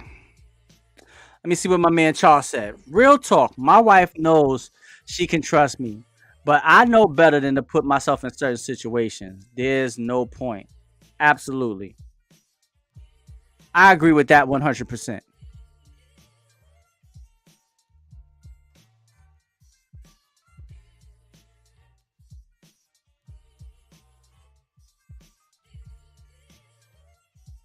All right, hold on. Give me a second, y'all. Let me reconnect. Sorry about that. I plugged in my iPad to the computer and it wanted to download something real quick, but I said no. I only use this iPad to make my. That's all I use it for. But yeah, I agree with. Let me put this back up onto the screen. Real talk. My wife knows she can trust me, but yeah, it's better not to not even put yourself in those type of situations. You know, love and lust both have four letters, but they're entirely different words. Shout out to my man Prince. All right. And sometimes we all know lust has gotten the best of many of person. You know, I'm pretty sure lust has gotten the best of you at some point in your life. I know it's gotten the best of me at some points in my life. And if I didn't put myself in certain situations, maybe lust wouldn't have been. Don't answer. Don't answer when lust is. If you got a lady and lust is knocking on the door, don't answer, my guy. Just let him stay out there. Don't answer. Just let him stay out there. He has nothing. There's nothing good to. Well, there's nothing long term. No long term good is going to come to you. All right. But yeah, I couldn't see. Acquaintances, yes, but not like best friends hanging out together, chilling together. Nah, I couldn't see it. And I trust my lady, but yeah, I couldn't see it. Not hanging out, being besties and going to each other's houses and going drinking and going shopping and nah. Because there's also should be a level of friendship between you and your woman where she looks at you as a friend also. So why does she need to share these experiences with another man when you should be her best friend? And that's another thing, fellas. You gotta, try to create that friendship between you and your lady. Don't keep your friendship life in your personal life completely separate from your love life. They all should intertwine to a certain extent. Obviously, you want to go hang out with the fellas, you know, but how much could you or should you need from another woman if you have a great friendship with your lady? You know, how much could or should you need if you have a great friendship with your lady? Now, if you don't have a great friendship with your lady, then I could understand maybe,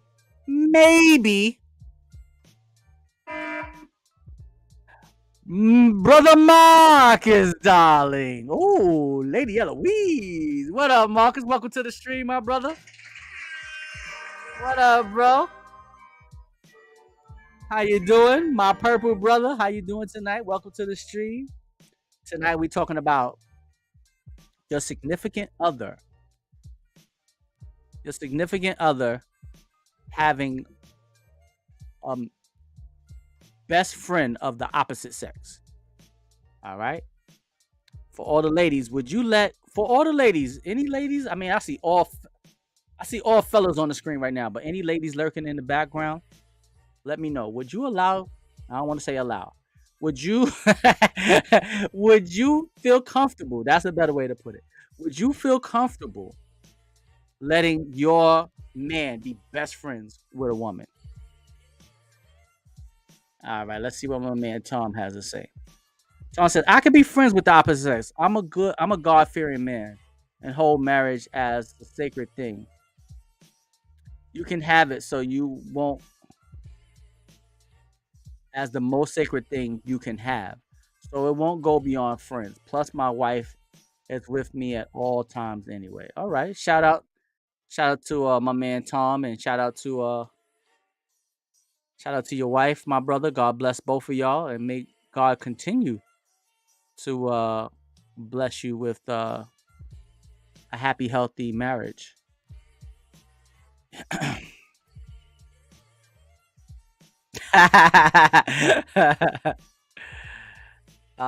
Yeah, I would. That would be equally disrespectful to me too. Equally. What if your What if your best friend is a woman? Are you going to dump your best friend? No, no, no. I'm not gonna dump her, but I'm gonna let her know that there's certain parameters and certain it's gonna have to be levels to it and parameters that you know out of respect for my lady that we are not gonna be able to continue to participate in. Me coming to your house and us going out on dates and go to the movies and cry together and all of that stuff. Nah, that can't be happening because that's disrespectful. Imagine, fellas, imagine the lady that you love the most. Now imagine her at the movies crying on another man's shoulder, like, "Oh, I love this movie so much. It gets me so emotional." I'm pretty sure you wouldn't like that. Better include your woman with any activities with your best friends that is a woman. Absolutely. Absolutely. Shout out to my man Ashley Larry. Ashley Larry out here speaking facts. Just include her, you know. And fellas, I mean, I don't know if y'all know this, but men tend to there are certain female friendships I had to let go of when I got married. It wasn't expected by my wife, it was just to respect. Shout out to my man, Mr. Anderson, dropping knowledge. Exactly. It should just be expected. There's a certain level of respect that you have to have for your wife and your girlfriend. If you're in a committed relationship, you got to show your girlfriends. Just because it's not your wife doesn't mean that the gloves are off. You still got to have a certain level of respect for her too.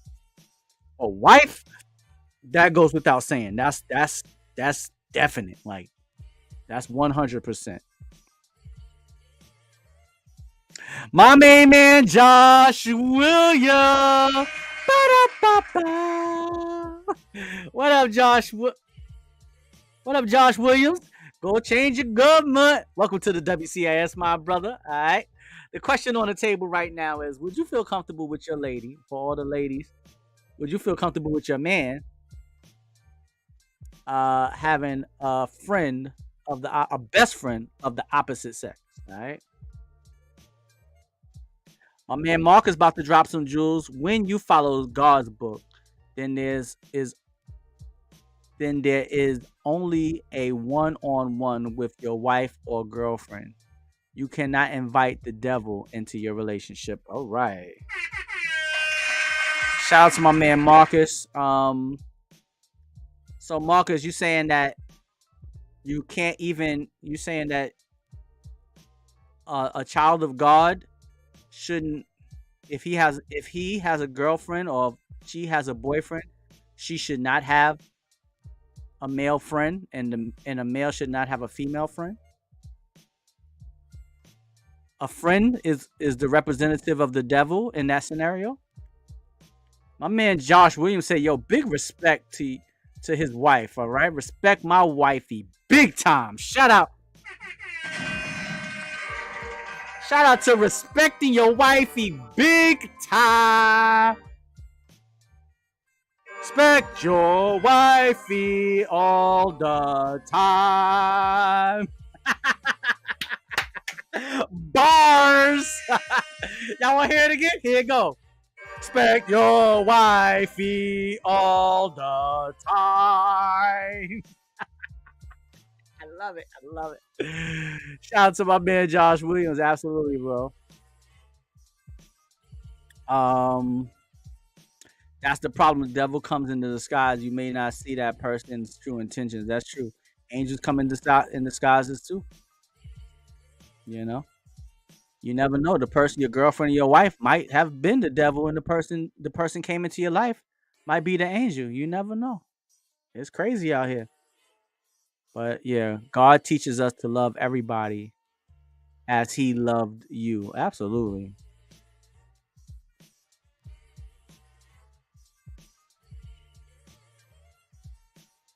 That's why, like we were saying on the other show, the couple of episodes before, you just got to take your time. Take your time and really get to know someone before you decide to make that holy union. That union is supposed to be forever. It's not for a season. It's forever. You got to make sure you make the right decision when it comes to picking the right woman or ladies picking the right man in your life, and also having children. Picking the right man to father your children, and the right woman to bear the child. You know? No, okay, let me see. No, I mean no sexual processing with others. Sorry, I interpreted the question wrong. Yeah, but I'm not saying that them and the friend are in any type of sexual relationship, Marcus. I'm just saying just a man with a female best friend or a female with a male best friend. There's nothing sexual going on. Do you feel like that's disrespectful to your wife or to your girlfriend? Shout out to my main man Ashley Larry. Yeah, if it's about a union, you better invest into that person's vibe before you commit. Absolutely. That's very, very true. Very, very true. Um, damn, I forgot Bad Girl still down here. Bad Girl. Hold on. Calling Bad Girl. Calling Bad Girl. I forgot Bad Girl was still. Hopefully everything is all right with you, Bad Girl, if you could hear me. All right. But I've had situations where my lady had a male best friend, and she swore to me up and down. She said, "Tovi, he is just my friend. He don't want to do nothing with me." And I said, "Jesus Christ, my lady is delusional." She delusional, y'all. Because I said, if that's the case, call him up at like, because he knows you have a boyfriend, right? So you need the Bad Girl phone. Bad Girl. She ain't picking up, y'all. Yeah, she must be mad at me. Nah, I'll just play. Like you be calling it. Damn, she ain't even picking up. That's when you know somebody upset. I'm not saying that Bad Girl is upset. I'm just joking around. Um, yeah, I was dealing with I ain't gonna say no names, but I was dealing with a young lady in my past, and she was talking about how her and her friends was.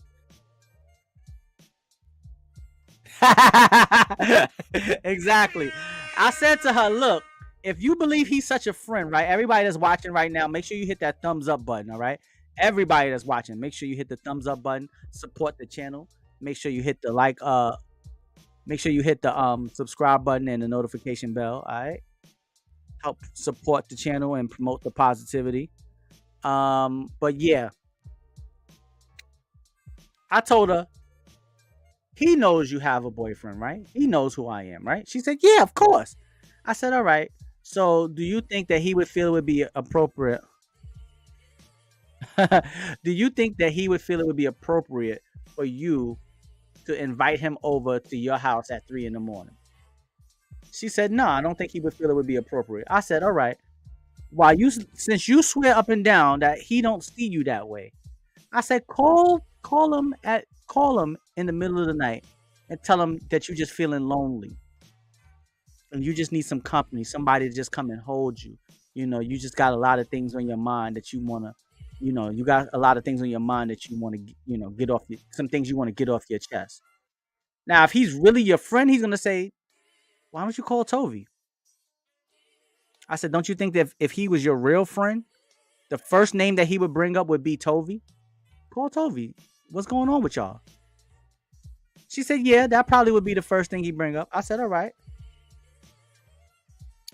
So just call him up and let's talk to him. Oh, call him right now. Now just call him up and talk to him. What up, Forever Strong? What up, Taz? What's going on, my brother? I'm streaming live over here on the YouTube. Come on over to the YouTube, bro. We back. We live, baby. WCIS is back. Come on over, bro. I said, call him up. Let's talk to him. Yeah. She said, oh, my goodness, Toby. And put money on speakerphone. I said, yeah.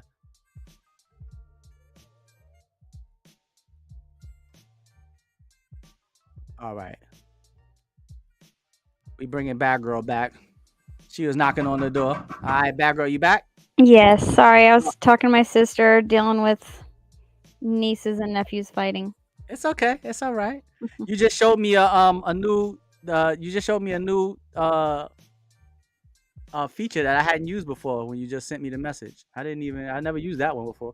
Oh, the private chat. Yeah, I didn't even. I mean, I knew it, but that's the first time I'm using it.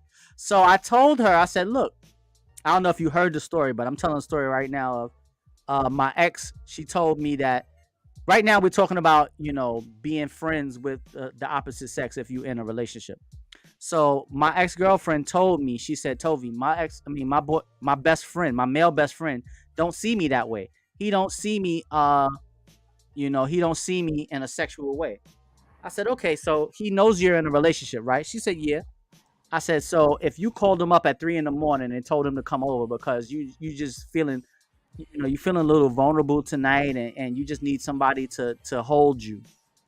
I said, shouldn't, as your best friend, as a male best friend, shouldn't the first thing he say is, yo, why don't you call Tovi? What's going on between you and your boyfriend? She said, yeah, that's what he should say. I said, so then call him up and let's talk to him and see what he says. Taz, go to YouTube and type in WCIS1, just like you see in my name here on Instagram. I said, so then call him up and put him on speaker and let's see what he says.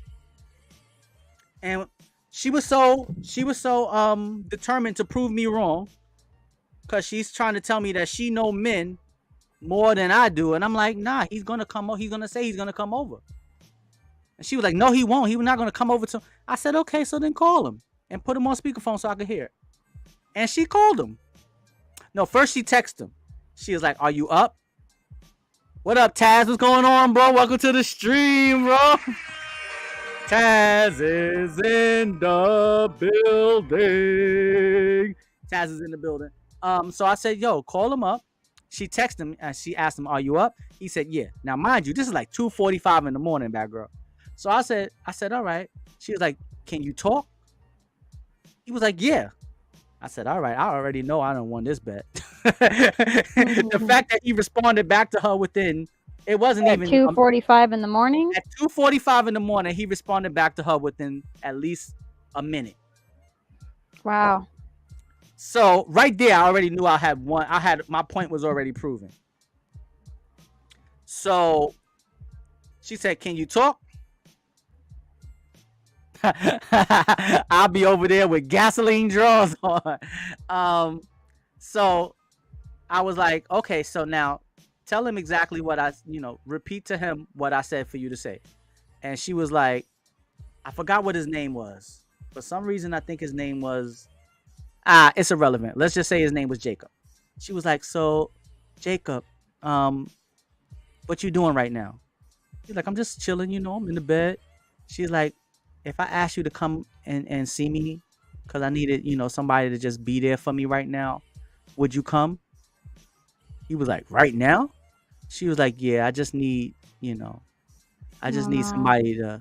And he was like, you really need me to come right now? She was like, yeah. He was like, all right, give me a few minutes. He was like, all right, give me a few minutes. I'll be on my way. Oh no. I said, she was like, oh my God, Jacob, you would really come over here at 3 a.m? She was like, oh my goodness. And I was like, and I'm looking at her like, this is how I'm looking at her like, I told you he's a man. I'm a man. I know. Like, I was like, come on.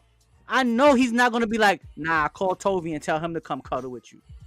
He's a man. I said, he's going to come. And she's trying to tell me up and down, no, he won't.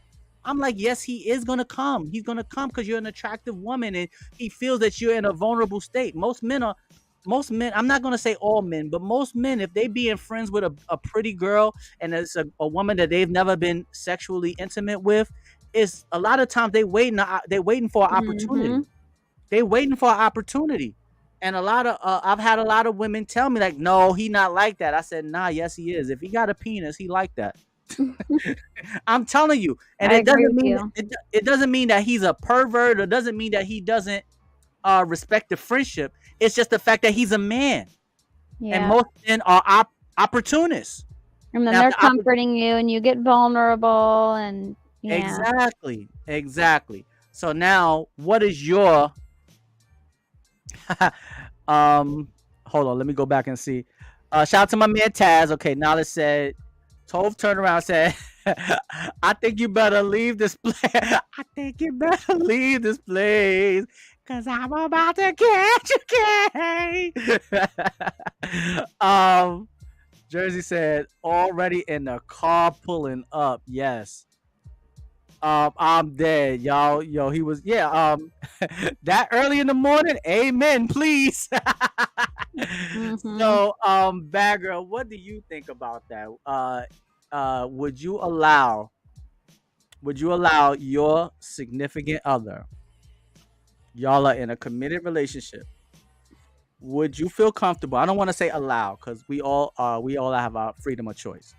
Would you feel comfortable with your significant other, your boyfriend, or in the future your husband, having a female best friend? No. And there's a reason for that. I have been no hesitation. I have been the female best friend. And despite the fact that I respected and liked his wife too, I also really liked him, but I there was like a line that I wouldn't cross. You liked him romantically? But also no, but I cared about him as a friend, but still more than I should care about somebody's husband, you know? So if you had the opportunity, this is the thing. So I want you to be honest with me now. We're going to be honest, all right? Yes. Okay. We never crossed any lines, okay? I was friends with her as well. Okay. And then they separated. Okay. And because I was his best friend, I was there and I comforted him. Now it was obviously online because we met on the game. Okay. And so, he would get online and talk and vent to me about it and ask me for advice. And, I'd give him advice. Like, have you talked to her about counseling? Like, I wanted them to work out.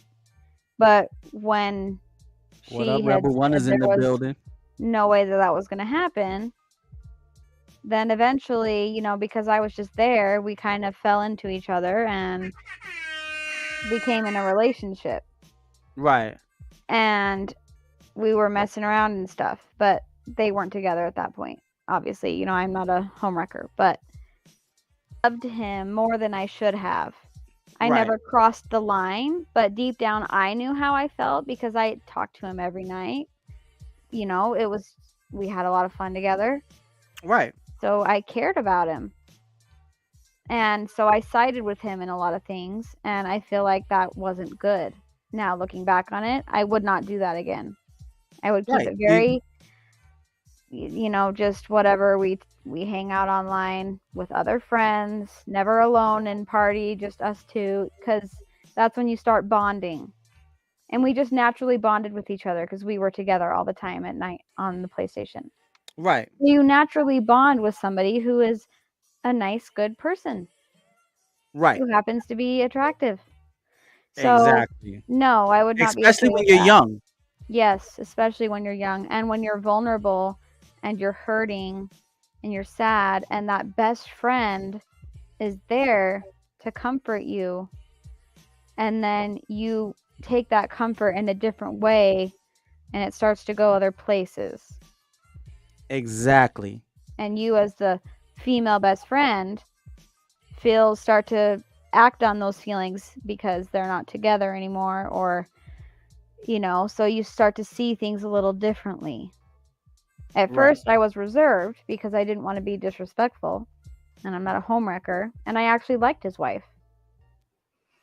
And I actually see where she's coming from now that I was with him for a while.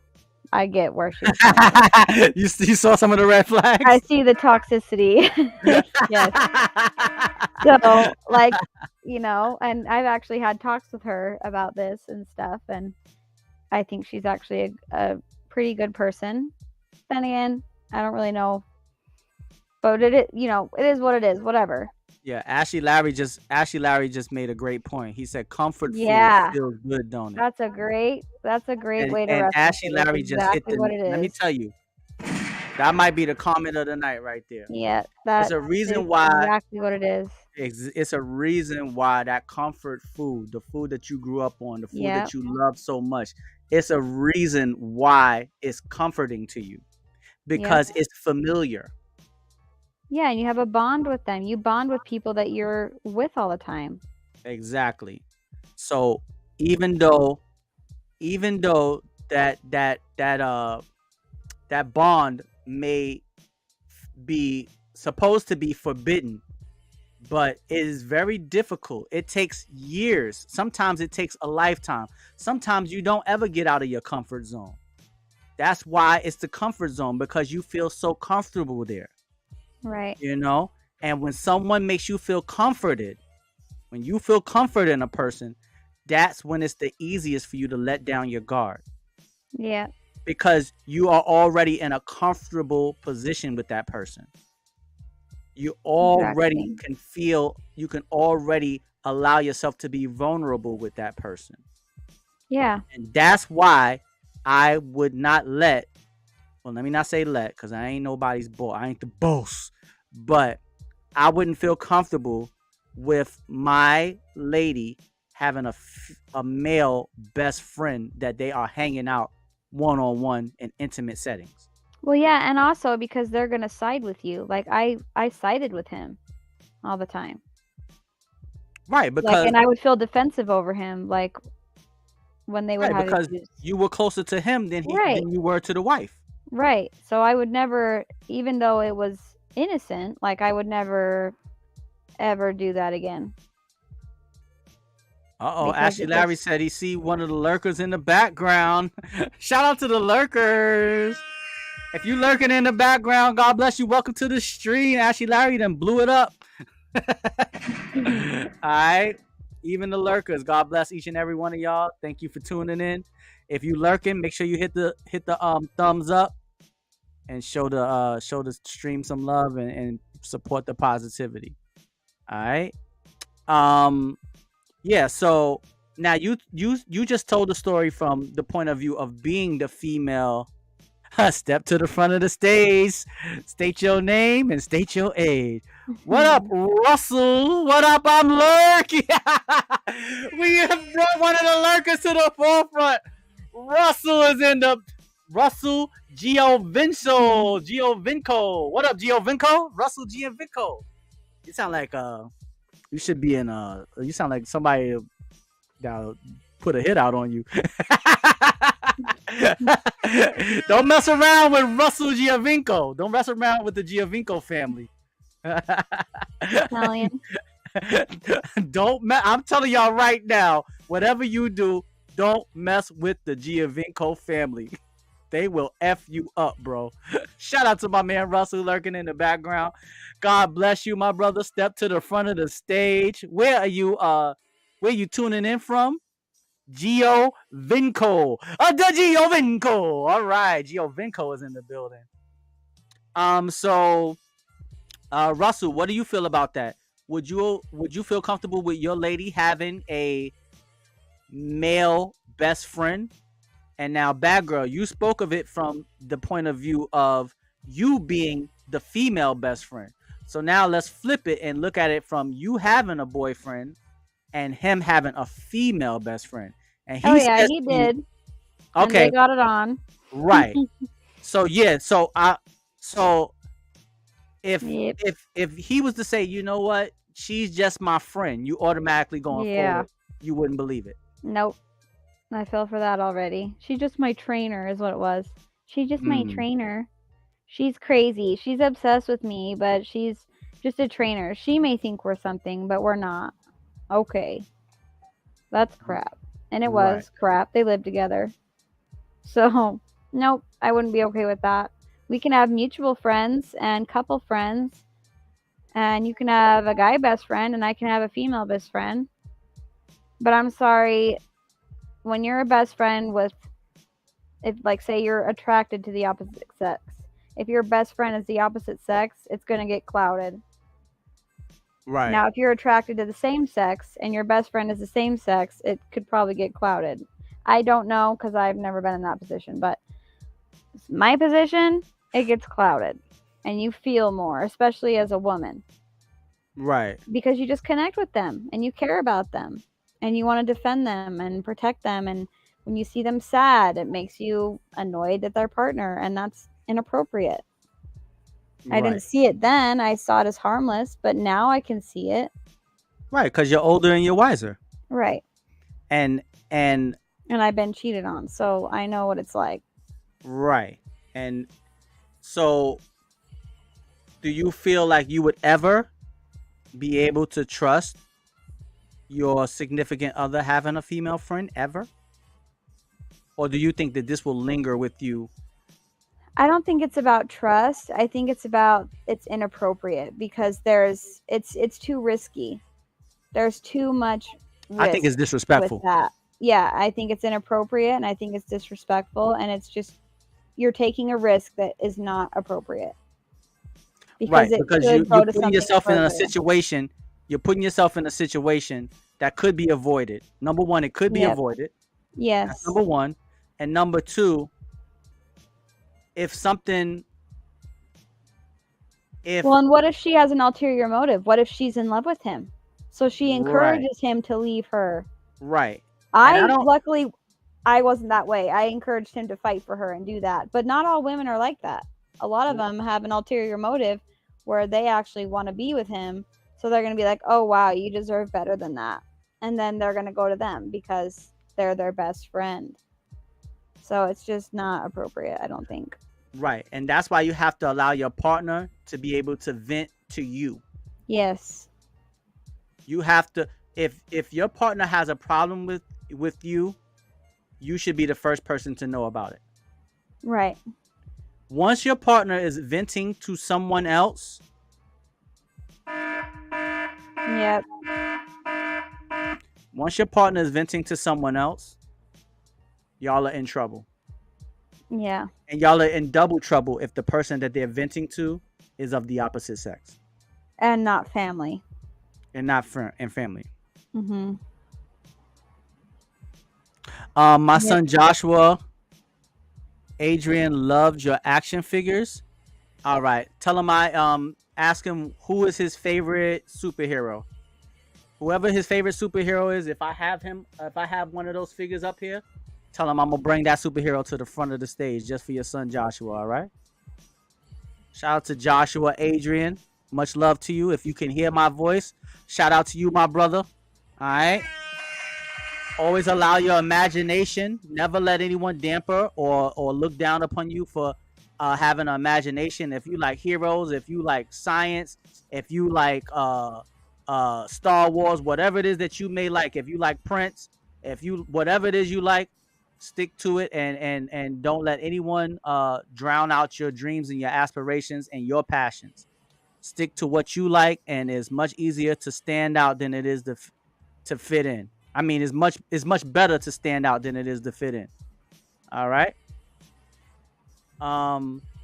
Me personally, if my my lady says to me, I have a male best friend, I gotta ask some questions. You know, what kind of best friend are we talking about? What up? Pink Boss is in the building on the IG. Also, Toby, I can relate to having the male best friend.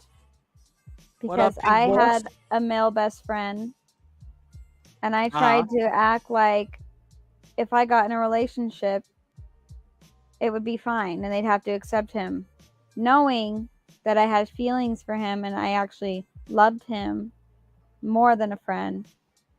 But I just said best friend because I knew I couldn't actually be with him. Right. But yet I didn't want to be with anybody else. So it's just like a hot mess. It's just a hot mess, and you should just avoid it. It's a tangled web. Yes. All right. Adrian, you said you want to see Bumblebee? All right, bro. First of all, you picked a good figure because Bumblebee is right over my shoulder. I don't even got to get up. So shout out. Shout out for picking Bumblebee, all right? Adrian, here goes your boy Bumblebee right here. Let me bring him to the front of the stage. All right? That's awesome. Yeah. Damn. Come on. Focus on Bumblebee. Where you at, Bubble? All right, there you go. Look at that. Boom. I got the jet booster pack on right here. All right, there go the camera. Trying to focus in on him. All right, maybe if I turn the camera down a little bit, you'll be able to get a better look at him. Does he actually transform? Oh, yeah, he transforms. You can make him into a car? Yeah, I can make him into a car. All right, Adrian. I am. Wait a minute. What is? Oh, wait a minute. Bumblebee don't even really have a voice on the. Hey, what's going on, Adrian? Keep your dreams alive and never. That's definitely what Bumblebee would sound like if he talked. Just keep your dreams alive and never let people damper your imagination. And we will always be more than meets the eye. All right, there go Bumblebee right there. All right, there you go, Adrian. Lord knows when I was a kid, I needed somebody to support, somebody that wouldn't look down upon my little silly ways they wasn't silly ways, but a lot of times, even now, like I had a ex of mine, and it made me feel a certain type of way when she said it. But she was like, Toby, what the hell are you doing with these toys in your room? And I felt a little embarrassed when she first said it because I'm a grown ass man. But then I was like, you know what? Because I want to. And that's what I like. That's like me going to somebody and say, why you got them cigarettes in your pocket? Because they want to. That's their business. I ain't hurt nobody. But it did make me feel a little weird. But then I had to digest it. And I was like, you know what? Excuse my language. Nah, I ain't going to curse because Adrian is watching. But I was like, F that. Because I want to. That's what I like. I don't care. And it emancipated me. It definitely emancipated me. Let me see. Joshua is 11 and said T is funky. All right, Joshua. God bless you, my brother. If you come back next time, you can pick out another Transformer and I'll bring him to the front of the stage for you. All right. I don't want to bring them all out in one show because you'll probably have me bring all the Dinobots. I got Decepticons, Dino. I got everybody over here. All right. Let me see what Ashley Larry said. I agree with Ashley Larry. You're a human. Humans have emotions. Emotions lead to love. And love leads to late night talks and some horizontal action. And horizontal action leads to explosion. Sometimes diagonal actions if you're skilled.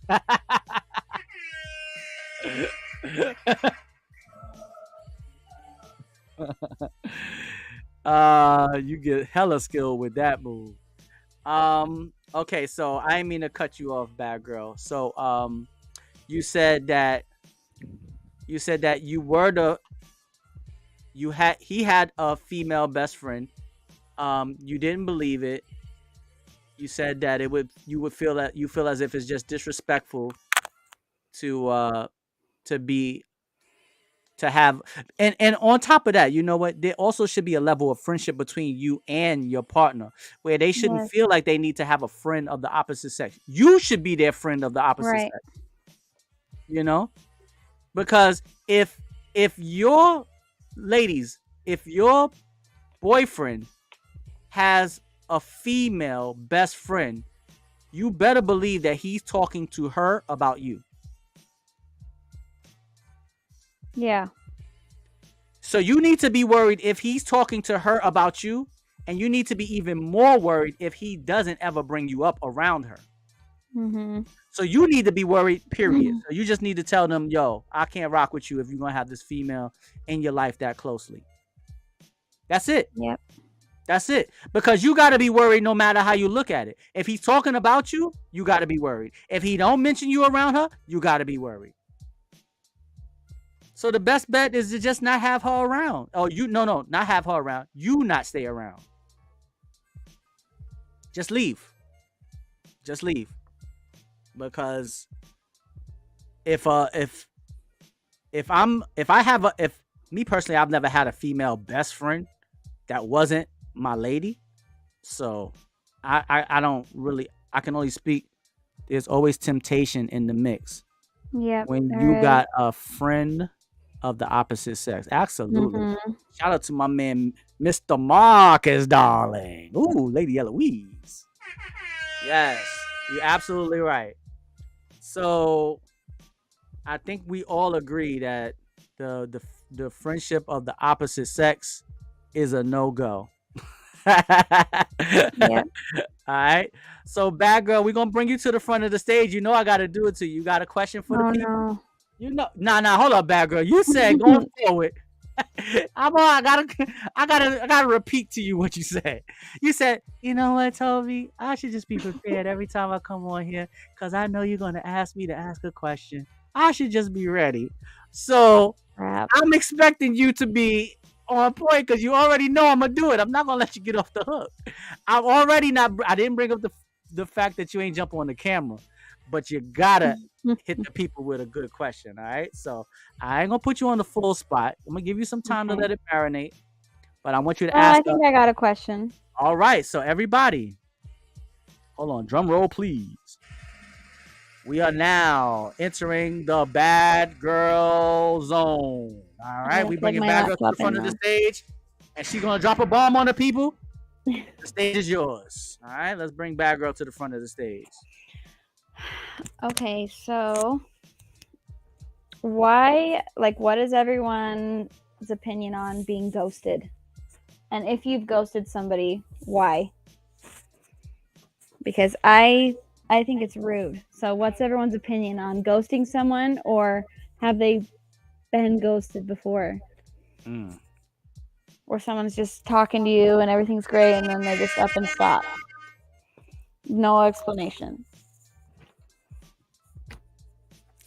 All right. If that makes sense. Yeah, no, I get it completely. Ashley Larry, you wrong, bro. Hold on. You can't be out here throwing out those type of accusations and not knowing the truth. Me and Bad Girl both did our assignments. We understood the assignment. Bad Girl watched the Batman, and I watched Top Gun and Top Gun Maverick. All right. So before we get off here, we're going to give each other our movie reviews of that. We're going to discuss it because I know I did my homework. Bad Girl showed me that she did her homework. So we're going to discuss it before we get up out of here. All right. But to answer Bad Girl's question, all right, let me bring myself back onto the screen. All right. So everybody, Bad Girl said, what are your thoughts on being ghosted or ghosting someone else? What do you feel about that? She said she feels like it's rude. Now, I sit up here and I ask a lot of people questions, and sometimes people decide to give their candid opinions on things. So I'm going to be honest and transparent. I have ghosted someone before, and it was wrong, but it was with reason. She said something to me that came across very I don't want to go too far into it because I don't want to put her business out there like that. But she said something that I felt like was very I don't know, it was just a sideways comment that she texted to me. Kind of like, well, if I hear from you again, then A, B, C, and D. And it was something about that if you choose to reach out to me again, or if I hear from you again. And I ain't gonna lie, it just rubbed me the wrong way. because I didn't feel as if I had done anything for her to say something like that to me. I had shown nothing but concern. I had been nothing but nice. I went out of my way in a lot of different scenarios. And because she was emotional and she got upset about something that even in that moment, I didn't even do anything wrong in that moment. She just said something and it just rubbed me the wrong way. And, you know, I'm a very introverted person. And I'm telling you, I'm not using this as an excuse, but you got to be careful with an introverted person because we already feel comfortable alone. Yeah. So if you do something to kind of like push us away, then come on, you can't be surprised when we don't reach back out. Now, I'm not saying my actions were right. My actions were wrong. But I'm giving you that was my reason. She said something that made it feel like if I speak to you again, as if speaking to me again wasn't that important. I said, okay, well, we're going to find out how important it is because now I'm not going to reach out. And if you reach out to me, then you do. But if you don't, then you don't. So, yeah, I've ghosted someone and I've also been ghosted, you know, and when you do that to people, just understand that karma doesn't have an expiration date and it's going to come back to you. So when it's happened to me, I had to take it like a champ. You know, I had to take it like a champ. What I didn't like is being lied to. And this happened to me the other night. Oh, it happened the other night, so this is fresh. Yes. Okay. Went on a date. Hold on, you about to drop a bomb? Seemed really good. All right, hold on. Wait a minute. We're gonna bring you to the front of the stage. We're gonna let you get it off your chest, bad girl. Go ahead. Get it off your chest. You deserve it. Seemed really good. You know, a lot of same interests and whatever. And he asked to hang out again. Like he said, let me see, I don't remember how he worded it, but that he wanted to hang out again. And we needed to make a plan. So I was like, okay, cool. Well, then he just didn't reply for like 2 days. I didn't really think anything too much of it, but then I saw he was posting on his Instagram. I reacted to one of his stories and he saw my reaction, ignored me. Now I'm not going to be like obsessive and go messaging him over and over, so I didn't. And then the next day I'm going and I'm deleting some of my followers because I just had a bunch of random people on there. And after I scrolled through all of them, I realized that he wasn't on there. So I thought, well, maybe I missed it. So I went on to his profile and he had unfollowed me. And I was like, wow, really? Like, so what annoyed me is like, I would have preferred that if he felt like it went bad to just not text me at all. Like, I would have been okay with that. That's happened to me before where I went on a date with a dude. I knew it was awkward. He knew it was awkward. It just wasn't right. I never texted him and he never texted me after. Whatever. I didn't care. But to like tell me that you are interested and want to hang out with me, and then the hug that he gave me before he left was like an intimate hug. So it was just annoying. It just annoyed me and rubbed me the wrong way because I was like, don't do all those things and then 2 seconds later just ghost me like that. Like, just either be upfront and tell me, or just don't say anything at all. And then I'll get the hint that, oh, it just didn't vibe well, and I'll be like, whatever. I wouldn't be mad. It's not like we were exclusive. Right. I just didn't like being lied to. That's what annoyed me, I guess. More than the ghosting was the lying.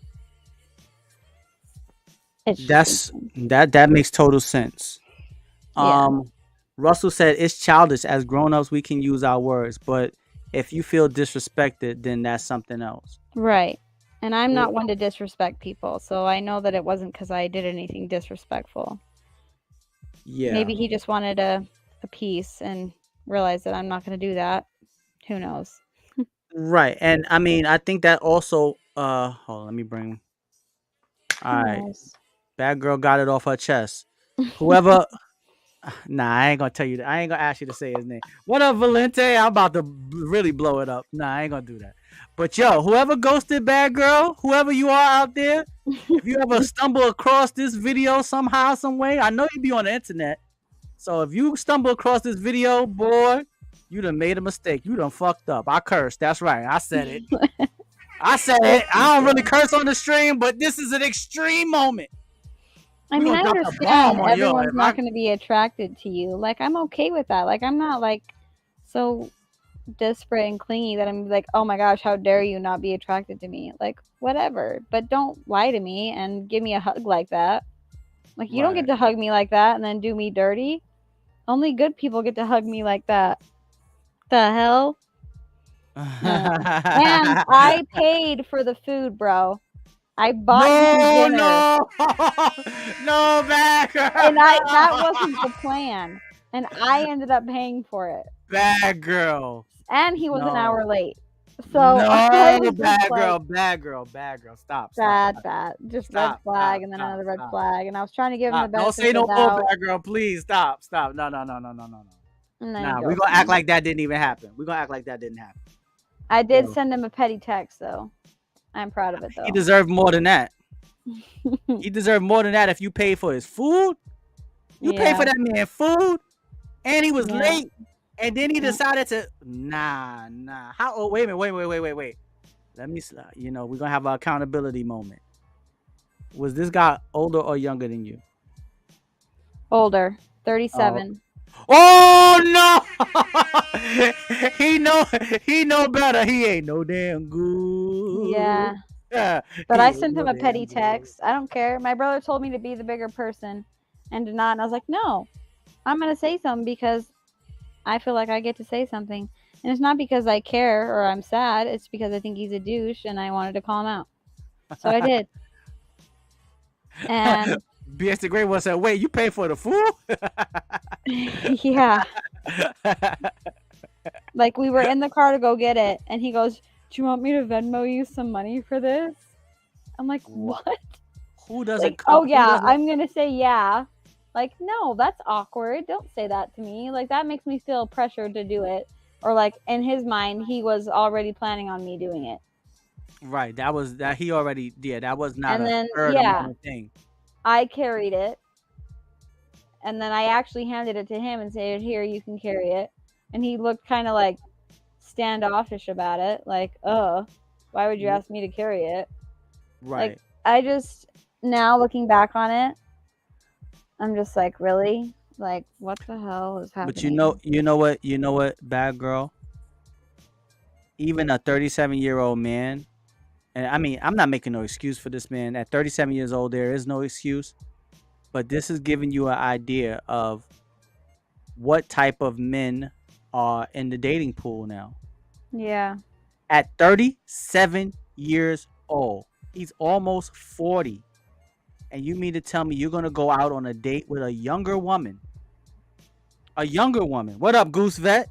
You're going to go out on a date with a younger woman and have the audacity to say, yo, you want me to Venmo you the money? Yeah. I could understand. That's why I asked you. I said, how old is this guy? Because that sounds like something maybe a 21-year-old would say. That sounds like something a 25-year-old. And he makes a good paycheck too. Like, he's told me. So I was just like really taken back. What up, Goose Vet? You know I'm streaming live on YouTube. The WCIS is back, brother. You could come on over to the YouTube channel. Join the conversation. It was hurtful, I guess. Well, I mean, I'm a good person. I'm a nice person. And to just do me dirty like that was just uncool. I'm a grown woman. You're a grown man. Be upfront or just don't say anything at all. Don't even go on the date if that's how you're going to be. And if you're going to be an hour late. That's annoying too. And see, the internet has also given people so many options that most of the time people don't cherish people's time. They don't cherish people's energy. They don't cherish people's presence because it's like, oh, well, on to the next, I'll go find somebody else to have, I'll go on another date tomorrow or go on another date this weekend. Yeah. And, that sounds cute when you write it down on paper, but especially at his age, as he starts to get older, he's going to realize that, I mean, even the richest people in the world, you go look at a lot of these celebrities, they rich, they have everything that you could have possibly imagine, everything that you want. But at the end of the day, without having the right person by your side to share it with, you live in an empty, shallow life. Yep. You're living, I'm gonna tell y'all, I mean, people think, oh, I wish I was rich. I wish, yo, if you are rich, you got everything that you want, but you don't have a true love in your life to share it with, you are living a shallow, empty life. Mm-hmm. So as you get older and you keep treating people like that, like they're disposable, that karma is going to come back for you, and it's going to show you that they're not the only ones that can be treated as if they're disposable. You can too, and it might Yeah. hit you. It might hit you 3 times as hit you as 3 times as hard. All right, let me see what my man Knowledge had to say. Knowledge always dropping knowledge. Let's see. At least you got all his red flags up front, Badgurl, because the dangerous ones Yeah. are those that front in the beginning, and you end up seeing the real after you invested time in that relationship. Yeah. Yeah. That's the one true. good thing, that you saw the warning signs. You saw the warning signs early, and Yep. but yeah, this hookup culture and this social media culture, you see that it's even affecting the older men. But at 37, Nah, like, grow because up. yeah, but What are you doing? it's 37-year-old men up on TikTok dancing too. You know, He told me people like stereotype me all the time that I'm just this D-bag, but I'm not. Okay. right? Well, you proved that stereotype right, bud. And And we were see, on the same page. Well, supposedly we were on the same page that I'm not just gonna like sleep with you. So I hope you know that that's not happening. right, but And see, now and let he me said tell you, he felt that way too, but apparently my brother's he convinced that lied he to you. didn't, Yeah, he and lied he to was you. trying to just get some. Right. So that's I don't cool. think there's anything wrong with your approach by telling somebody up front. Maybe it's, I'm not a young, I've never He been a brought it woman. up. Yeah, he brought it up. Right. We were talking I've about never it. been a woman, so I won't understand that. But when you tell a man up front, yo, I'm not really trying to sleep with you, like that's not going down. That can, if that man is not the right type of mature man, that's going to affect him in a way that it might rear his ugly head. Instead of just telling the man, or even if he brought it up, like instead of saying like straight up, yo, I don't, we probably not gonna sleep together. I think that in your mind, I ain't trying to sleep with you. But a lot of times, if you tell a man that straight up, you might not get I think you might get the worst side of him if he's not a good man. If he's a good man, that conversation wouldn't even come up, and it wouldn't even come up until the energy between you and that person is right. Yeah. But if he brought it up and that was y'all first date, y'all shouldn't be talking about who's gonna sleep with each other and it's just the first date. Yeah. Even if you talking over the phone and it gets a little intimate over the phone, you still need to dial it back a little bit when you meet that woman in person, because that's a different energy. Yeah. People can get a little bit more loose on the phone. It's true. People can get a little bit more loose when they texting somebody. It's different when you got to say it face to face with somebody, So I guess I don't know. I want to believe that there's something good in people. I see the good in people, and I don't know. Maybe that's where I mess up. Well, no, it's not. It's not. Nice. It's not that you messing up. I think a bit of advice is continue to be yourself and let the right people see the good in you instead of trying to look for the good in them. Yeah. If you I had to overcome this too. I still don't do it with most people, but with people that I really care about or someone that I could see a future with, I will let down my guard. I'll let down some of my introverted ways and let them see who I really am. I'll open up and talk to them and tell them how I'm really feeling. That way, my energy is either going to push them away or it's going to draw them closer to me. It's up to them to determine which direction they're going to go. But if I'm being my authentic self and I'm just being who I really am, and I'm showing you this is who I am, and I see that you're getting closer to me, then we may have a future. Yeah. But if I'm showing you who I really am and I don't see you making any progress getting closer to me, then I'm going to come to the conclusion that maybe I'm just not the right, my energy is not drawing you closer to me. But I am letting you see who I really am. So instead of looking for the good in people, show your good to the people around you. And that good energy will start to attract the right people and push away the wrong people. Yeah, you're right. Don't look for it in people, because people are fake. It's unfortunate. It's unfortunate, but it's life. Let's see. All right, let people show me the good in themselves. Show me. Okay, hold on. Let me bring Ashley Larry's comment up. I let people show me the good in themselves. Show me you are not with the BS. Exactly. All right. So, Badgurl. Before I get up Yes. out of here, we got to do our movie reviews of The Batman and of Top Gun Maverick. Yes. You want to go first, or you want me to go first? I don't care either way. All right, so ladies first. We're gonna bring you back to the front of the stage. All right, everybody.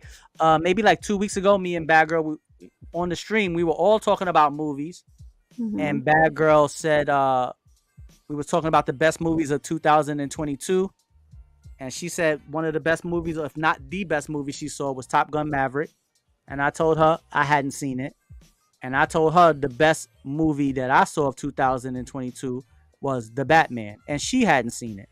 So we gave each other homework, and we said we would go and watch both. She would watch The Batman, and I would watch Top Gun. It took us 2 weeks, but we did it.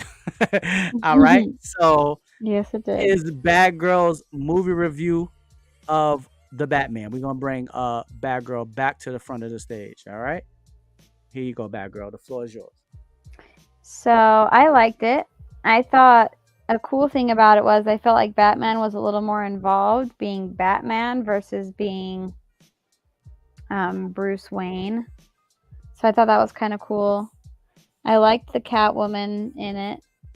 I thought she did a good job. And I don't know, I thought it was kind of cool. I thought maybe his slow walk was maybe a little bit corny, but other than that, I thought the movie was pretty cool. I liked it. I liked the vibe. On a scale from 1 to 10, what would you give it?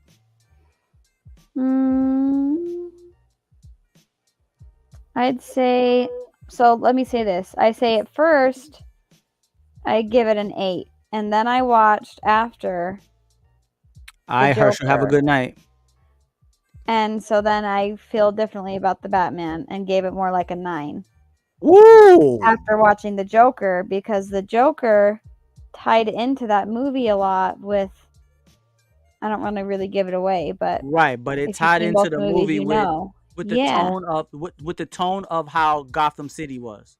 Right. And so I thought that was kind of cool that I don't know, I liked the way that they did that Batman, and I thought Robert Pattinson did a pretty good job being Batman. So I liked it. 9 out of 10. All right. Shout out to Badgurl Sniper. She gave her movie review of The Batman. If y'all haven't seen The Batman, it's a really great movie. I would say, I would agree with Badgurl. I would say maybe like a 9 out of 10. It was a true masterpiece to me. What I liked about it was the fact that it was more about the Batman being a detective than him being a billionaire playboy. I liked that there was a little bit more realistic and gritty and dark and dirty and dingy. The Riddler was cool too. I like the fact that the Riddler was a genius. And he was always one step ahead of Batman. Batman could never couldn't really figure him out. I like that they had I like that Robert Pattinson. Wait a minute, how you say his name again? Pattinson. Robert Pattinson. He played he was a young Bruce Wayne. So he wasn't out here chasing women and pulling up in Ferraris, and he was like a dark man of the people. He was out there with the people in the street. Yep. And I love the fact that Batman represented fear. You don't know where he's gonna turn up. You don't know where he's gonna be. So it's like he's everywhere at once. And I love that about it. All right. So yeah, I would agree. And then if y'all haven't seen the Joker, Yeah, that was now if y'all haven't phenomenal. seen the Joker, I thought Batman was like close to a masterpiece. Joker was a masterpiece. Oh yeah, Joaquin Phoenix did such a good job. Such a good job at that. And the writing of it was so cool, and it was awesome to see the beginning of Joker and what made him so like psychotic and why he is the way he is. Like it gave you a backstory on why he is this way. That he wasn't Right. just It almost made him the hero. yeah. It was because the dudes that he took out were Bad people. bad, crooked government people. Right. Which is kind of still who he goes after. And then the whole Bruce Wayne thing, I don't want to give it away, but the reason that he goes after that makes sense now. Right. Exactly. Like that was mind blowing. When I figured that part out, Don't do it. Don't do it. Don't mess it up. Oh my gosh. Like I was like, oh my gosh, we had to pause the film and I was like, is this seriously happening? It was crazy. So everyone needs to go watch that if they haven't seen it. It's really good. Yes. All right. So now my review of Top Gun. So I had to go back and watch the original Top Gun. And the original Top Gun came out in the 80s. And I will admit, I never watched Top Gun. I do like Tom Cruise on certain levels. More of the Mission Impossible Tom Cruise was really my favorite Tom Cruise movies. So I can't say I'm a huge Tom Cruise fan, even from back then. So I had to go back and watch it because I started to watch the second one first, and I seen that they were hearkening back to so many moments from the original one. I felt like, okay, I'm going to be completely lost. I'm not going to know who Ace and Iceman and all these people are. Mm-hmm. Like, I don't know who these people are, but I know that they're important in the new story. So I need to go see. So I watched the original Top Gun. I seen that him and his partner, and what's his name? The Iceman and Tom Cruise were kind of like rivals, and then they became friends. And the guy got ejected and bumped his head, and one guy, the guy died, and he had to go back and avenge him. And so the first one was like your typical 80s action movie, like pretty typical 80s action movie. And I was like, okay, it was good. I could understand why it was a blockbuster in its time. Watching it in 2022, it's like, okay. But now watching the new one, I really enjoyed the new one because number one, let's not overlook the fact that Tom Cruise has kept himself in tremendous shape. Yes. Let me start off by saying that Tom Cruise still looks like an action star. Yep. So he doesn't look out of place, running, riding a motorcycle, jumping in the jet, getting the girl. He doesn't look out of place. So if you're going to see a hero, I need to see a hero. Even in his 60s, I need to see the hero. I don't want to see a broken down version of a hero. I want to see the hero. And he was still that guy. Yeah. Now, I like the fact that he went from being a mentor, teaching they had to do this elaborate mission. And I like the fact that he went from being the mentor, the teacher, to jumping in and actually becoming the leader. Let me show y'all how it's done. It can be done. Let me show y'all how to do it. I like the fact that he was willing to join the team, risk his life, put his life on the line, and put his money where his mouth was. The mission that they had to do was pretty simple on paper, but it was incredible if you really had to do it. Then on top of that, doing the mission, so the first half of the movie was about him. The first third of the movie was about him deciding whether he wanted to do it and getting back involved with his old girlfriend, Jennifer Connelly. I don't know her name in the movie, but I know she was in the first one. And she's held up pretty well too. So that was the first, him getting back into it and him reconciling whether he wanted to get back into it after his rival had passed away. Then he decides to come back. He teaches the new people, all the new pilots, the Top Guns, and they tried, but they wasn't really able to do the mission completely. So he said, let me get out here and show you how it's done. Once they seen that he was able to do it, they was like, okay, it can be done. So if he could do it, we could do it. We got to back him up. And then that last finale of the movie, the action scene of Oh them in the my plane, gosh, I was dying. oh my God.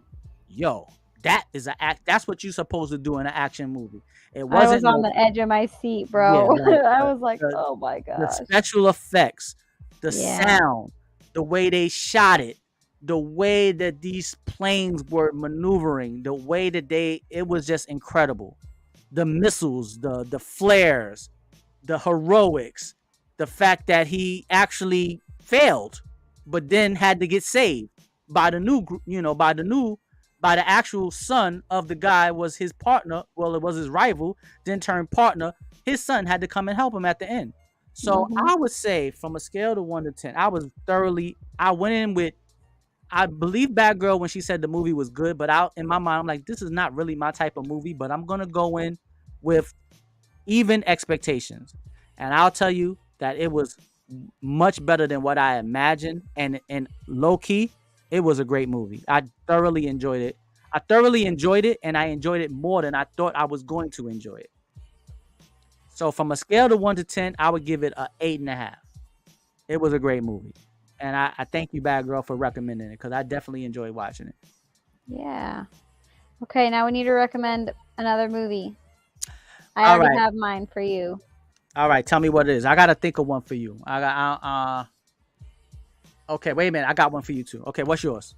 Elvis. Oh yeah, you told me to watch Elvis. Absolutely. Okay, Mm-hmm. I'm gonna watch Elvis because that is on HBO Max, so I can watch that tomorrow. Okay. Have you seen?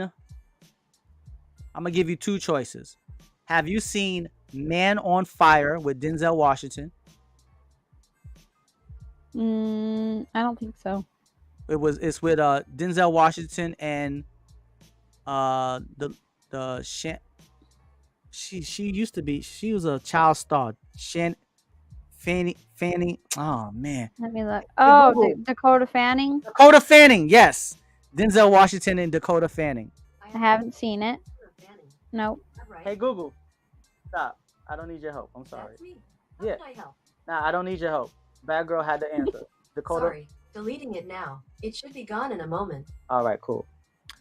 So yeah, Dakota Fanning. Watch Man on Fire. Okay. You'll love it. What's the second one? Because I have lots of time. Oh, the second one was